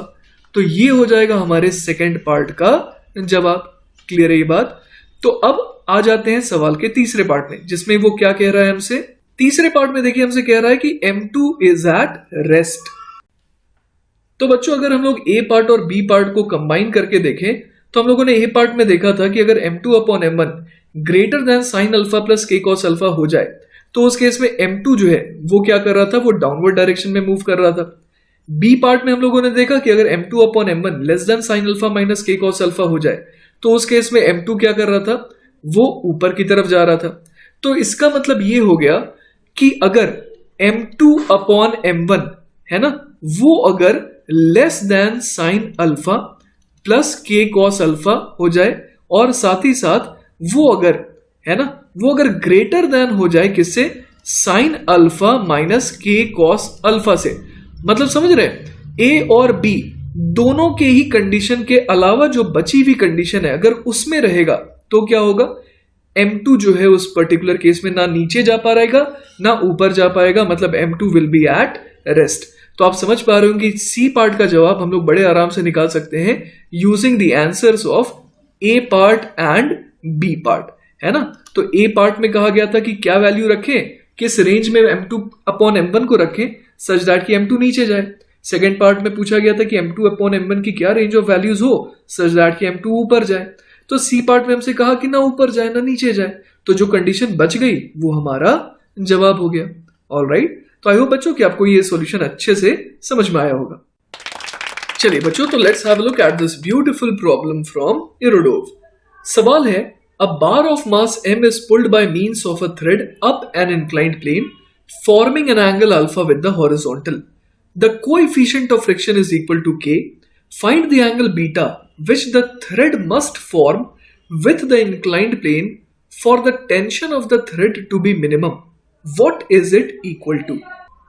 तो मतलब बच्चों यहां पर अपने को एक इंक्लाइन प्लेन दे रखा है making an angle alpha with the horizontal, और यहां पर एक मास m का एक बार है ना। अब इसे हमें एक थ्रेड के थ्रू पुल करना है सच दैट की थ्रेड जो है वो इस इंक्लाइन प्लेन के साथ लेट अस से एन एंगल बीटा बना रही है। हमारे को बीटा एंगल फाइंड आउट करना है सच दैट कि टेंशन को क्या कर सके हम लोग मिनिमाइज कर सके, और उस पर्टिकुलर टेंशन के हिसाब से ये जो स्मॉल एम मास का बार है ये अप द इंक्लाइन भी जा सके। तो चलिए बच्चों, इस बार का हम लोग फ्री बॉडी डायग्राम बनाते हैं। लेट अस से कि यहां पर टेंशन टी लग रहा है इस तरीके से and it is making an angle beta with the inclined plane. ये एंगल हमें दिया हुआ है अल्फा। अब अगर इस ऑब्जेक्ट का, इस बार का हम लोग फ्री बॉडी डायग्राम बनाए तो हम लोग एक फोर्स दिखा देंगे mg cos ऑफ अल्फा, है ना, जो कि परपेंडिकुलर टू द इंक्लाइन लग रहा है। साथ ही साथ एक और फोर्स लगेगा नॉर्मल, और हम लोग यहां पर टेंशन जो इसे ब्रेक कर सकते हैं दो कंपोनेंट्स में। एक हो जाएगा t cos बीटा और एक हो जाएगा t sin बीटा। क्लियर है ये बात? अब देखिए डाउन द इंक्लाइन एक और कंपोनेंट आ जाएगा mg का, जो कि है mg का sine of alpha component, right. अब देखिए हमें इस ऑब्जेक्ट को, इस बार को अप द इंक्लाइन ले जाना है, तो फ्रिक्शन कैसा लगेगा? फ्रिक्शन लगेगा डाउन द इंक्लाइन, और ये जो फ्रिक्शन है ना, फ्रिक्शन की वैल्यू कितनी हो जाएगी? फ्रिक्शन की वैल्यू जो है वो हो जाएगी म्यू इंटू एन, राइट, क्योंकि यहां पर जो फ्रिक्शन लगेगा वो काइनेटिक लगेगा। फ्रिक्शन अपने को जो दिया है उसका कोएफिशिएंट k दे रखा है ना, तो अपने को k मल्टीप्लाइड बाय नॉर्मल निकालना पड़ेगा। यही क्या हो जाएगा? Friction which is going to act down the incline. तो चलिए बच्चों, यहां पर हम लोग एक काम करते हैं। पहले तो परपेंडिकुलर टू द प्लेन, है ना, हम लोग यहां पर फोर्सेस को बैलेंस कर सकते हैं, क्योंकि ये जो बार है ना ये परपेंडिकुलर टू द प्लेन तो मोशन नहीं कर सकता है। So I can write n प्लस t sine beta equal to mg cos of alpha. तो यहां से देखिए मेरे पास क्या आ जाएगा? n की वैल्यू आ जाएगी कितनी? mg cos of alpha minus t times sine of beta. तो ये मेरे पास किसकी वैल्यू आ गई? नॉर्मल की, है ना। इसकी मुझे जरूरत पड़ने वाली थी, इसीलिए मैंने इसे ऑलरेडी निकाल लिया। अब आप देखिए यहां पर कि मुझे इसे क्या करना है, मुझे इसे ऊपर की तरफ पुल करना है। तो एक्सेलरेशन जो है उसको अगर मैं जीरो कर दूं तो मिनिमम, है ना, मेरे को टेंशन मिनिमम पड़ेगा, क्योंकि अगर मैं चाहूं तो इसे ज्यादा एक्सेलरेशन के साथ भी खींच सकता हूं, उसके लिए मुझे ज्यादा फोर्स लगाना पड़ेगा, फोर्स ऑफ टेंशन। लेकिन मैं जस्ट चाह रहा हूं कि ये ऊपर की तरफ खिसके, है ना, तो उसके लिए मैं एक्सेलरेशन को जीरो भी तो रख सकता हूं। ऑलमोस्ट यहां पर एक्सेलरेशन जीरो लिखने का मतलब क्या हो गया कि आप ऐसा समझ सकते हैं कि एक्सेलरेशन 0.0000001 ऐसा मान सकते हैं, है ना, कि एक्सेलरेशन जीरो से जस्ट बड़ा है। तो उतने पर्टिकुलर एक्सेलरेशन का मतलब क्या हो गया कि ऑलमोस्ट हम लोग कह सकते हैं कि नेट फोर्स इस पर कितना लग रहा है? जीरो लग रहा है। वो अलग बात है कि हमें यह पता है कि अप द इंक्लाइन वाला जो फोर्स है वो स्लाइटली, वेरी स्लाइटली क्या होगा? ज्यादा होगा एज कंपेयर टू वो फोर्स जो डाउन द इंक्लाइन लग रहा है। ठीक है, तो अप द इंक्लाइन कौन सा फोर्स लग रहा है? वो है t cos बीटा, और डाउन द इंक्लाइन लग रहा है mg sin अल्फा और k इंटू एन। तो हम लोग क्या कर देंगे? t cos बीटा को किसके बराबर कर देंगे? mg sin alpha plus k into N के। तो चलिए ये काम करते हैं। तो ये देखिए बच्चों, यहां पर मैंने आपके लिए इक्वेशन लिख डाली है। तो अब जो है हम लोगों ने n की जो वैल्यू निकाली थी उसको उठा करके यहां पर रख देते हैं, है ना, ताकि हमारे पास सिर्फ टेंशन आ जाए और बीटा आ जाए एज वेरिएबल। तो क्या आ जाएगा यहां से? t cos beta is equal to mg sine of alpha plus k times mg cos of alpha minus T times sine of beta, है ना। तो यहां से मैं चाह रहा हूं कि मेरे पास tension as a function of beta आ जाए, ठीक है ना। तो मैं क्या करता हूं, टेंशन वाले टर्म्स को लेफ्ट हैंड साइड पे ले जाता हूं। तो क्या आ जाएगा यहां आ जाएगा T times cos of beta plus के times sine of beta is equal to क्या आ जाएगा, M g sine of alpha plus के times M ji cos of alpha, है ना। ऐसा आ जाएगा मेरे पास। तो यहां से मेरे पास फाइनली टेंशन कितना आ गया, ये आ जाएगा एम जी ब्रैकेट में क्या आ जाएगा, साइन ऑफ अल्फा प्लस के times cos of alpha whole divided by, किससे अब हमें डिवाइड करेंगे इसे, कॉस ऑफ बीटा प्लस के टाइम्स साइन ऑफ बीटा से। क्लियर है ये बात। तो ये बच्चों हमारे पास आ गया tension as a function of beta. आपको मैं अगेन रिमाइंड करा दूं कि अल्फा जो है वो तो कांस्टेंट है ना। एम जी और अल्फा और के ये सारी चीजें कांस्टेंट है। तो बेसिकली टेंशन जो आया वो as a function of beta आ गया। क्लियर है। तो अब बच्चों मुझे टेंशन को क्या करना है, मिनिमाइज करना है। तो आपने ये पढ़ रखा है कि अगर टेंशन को मिनिमाइज करना है ना, तो इस केस में अपने को क्या करना चाहिए, D T upon D beta बराबर 0, है ना। जैसे y अगर फंक्शन ऑफ x होता था और अगर y को मैक्सिमाइज या मिनिमाइज करना होता था तो हम लोग ये काम जरूर करते थे कि dy बाई डी एक्स वहां पर 0 करते थे। उससे हमें पता लगता था कि y का, है ना, मिनिमा या मैक्सिमा कहां पर आएगा। तो D T by D beta मुझे क्या करना चाहिए, 0 करना चाहिए। लेकिन बच्चों मैं एक काम और कर सकता हूं। वो काम क्या है कि मुझे दिख रहा है कि टेंशन जो है वो आ रहा है M G multiplied by sine alpha plus cos alpha upon cos beta plus k sine beta. तो बेसिकली मुझे ये दिख रहा है कि जो न्यूमरेटर है ना, ये जो पूरा का पूरा टर्म है, ये क्या है, इट इज अ कांस्टेंट। तो मेरे को ये समझ में आ रहा है कि जब डिनोमिनेटर, है ना, जब डिनोमिनेटर क्या हो जाएगा, जब डिनोमिनेटर हो जाएगा मैक्सिमम, तब टेंशन क्या हो जाएगा, मिनिमम। क्योंकि डिनोमिनेटर जब मैक्सिमम होगा तो ओवरऑल फ्रैक्शन क्या हो जाएगा, मिनिमम। तो मैं instead of D T by D beta बराबर 0 करने के, वो भी एक तरीका था, मैं सिंपली क्या बोल सकता हूं और ज्यादा अंडरस्टैंडिंग को बेटर करते हुए कि cos beta plus k sine beta, है ना, इसे मैं लेटर से कि कोई फंक्शन y मान रहा हूं। अब मुझे y की कौन सी वैल्यू चाहिए, मैक्सिमम वैल्यू।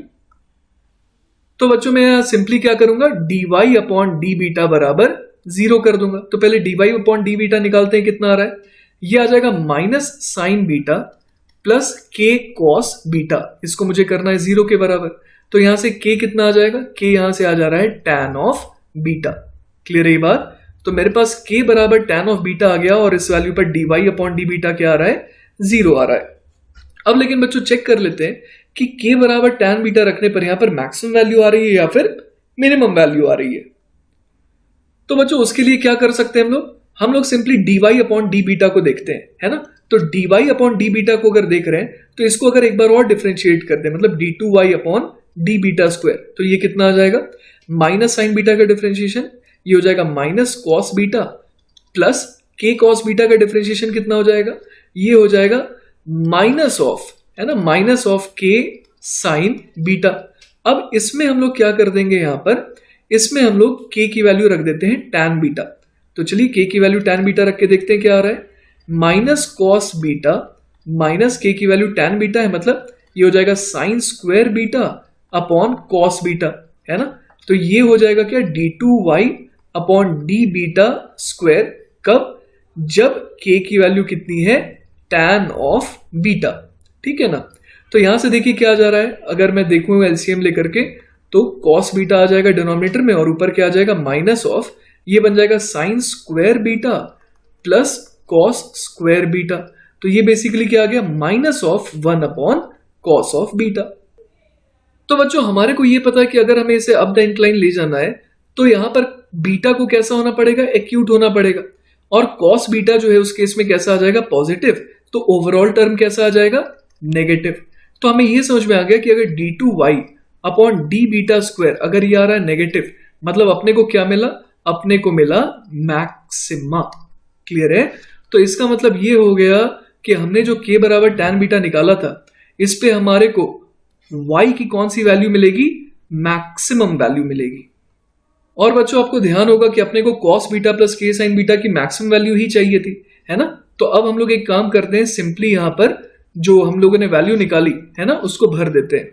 मतलब एक तो आंसर आ गया हमारे पास, क्या आ गया आंसर कि k should be equal to tan of beta, मतलब beta should be equal to tan inverse k, है ना। अब इस वैल्यू को अगर हम लोग यहां पर पुट कर देंगे तो अपने को टेंशन की वो मिनिमम वैल्यू भी मिल जाएगी, जिससे खींचने पर एट द एंगल बीटा वो आराम से ऊपर की तरफ खींचा जा सकता है।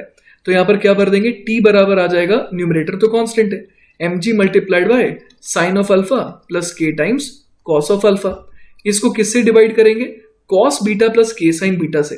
अब आप देखिए अगर मैं यहां पर एक ट्राइंगल बनाऊं ना, तो यहां पर मैं क्या शो कर सकता हूं, अगर ये एंगल बीटा है तो tan बीटा बराबर k अपॉन 1 है ना, tan बीटा k आया था, तो ये जो हाइपोटेनस है ये कितना हो जाएगा, under root of k square plus 1, है ना। तो यहां से इस ट्राइंगल की मदद से मैं कॉस बीटा कितना लिख सकता हूं, 1 upon under the root of k square plus 1, right. और इसमें क्या ऐड करूंगा, plus k times sine beta, sine beta कितना हो जाएगा, k अपॉन, है ना, तो ये हो गया k square upon under the root of k square plus 1। तो देखिए ये फर्दर अभी और सिंप्लीफाई होने वाला है। टेंशन कितना आ जाएगा यहां से, mg sine of alpha plus k times cos of alpha, और इसको किससे डिवाइड कर सकते हैं हम लोग, आइए देखिए, ये बन गया k square plus 1 upon under root of k square plus 1, मतलब बेसिकली ये बन गया under the root of k square plus 1। Clear है ये बात।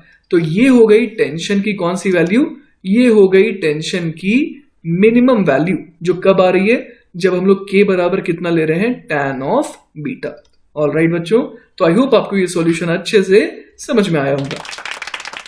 तो बच्चों with this we have come to the end of this lecture. I hope कि आपको अच्छे से ये पूरा का पूरा लेक्चर समझ में आया होगा। मैंने जानबूझ करके अच्छे अच्छे सवाल इस लेक्चर में लिए हैं ताकि आपको एक अच्छी अंडरस्टैंडिंग मिल जाए। और ये एरोडोफ के कुछ बेसिक सवाल थे, आसान से सवाल थे फ्रिक्शन के, जो आपको बहुत ही कॉन्सेप्ट बिल्ड करने में मदद करेंगे। ऑलराइट बच्चों, तो अच्छे से ये जो सारे के सारे सवाल मैंने क्लास में करवाए हैं आपको, इनको खुद से एज क्लास इलस्ट्रेशन आप सॉल्व करके देखिएगा। अगर कहीं डाउट आए तो फिर से वीडियो एक बार देखिएगा और अपने डाउट को क्लियर करके जरूर आगे बढ़िएगा। ऑलराइट बच्चों, टेक केयर, बाय बाय।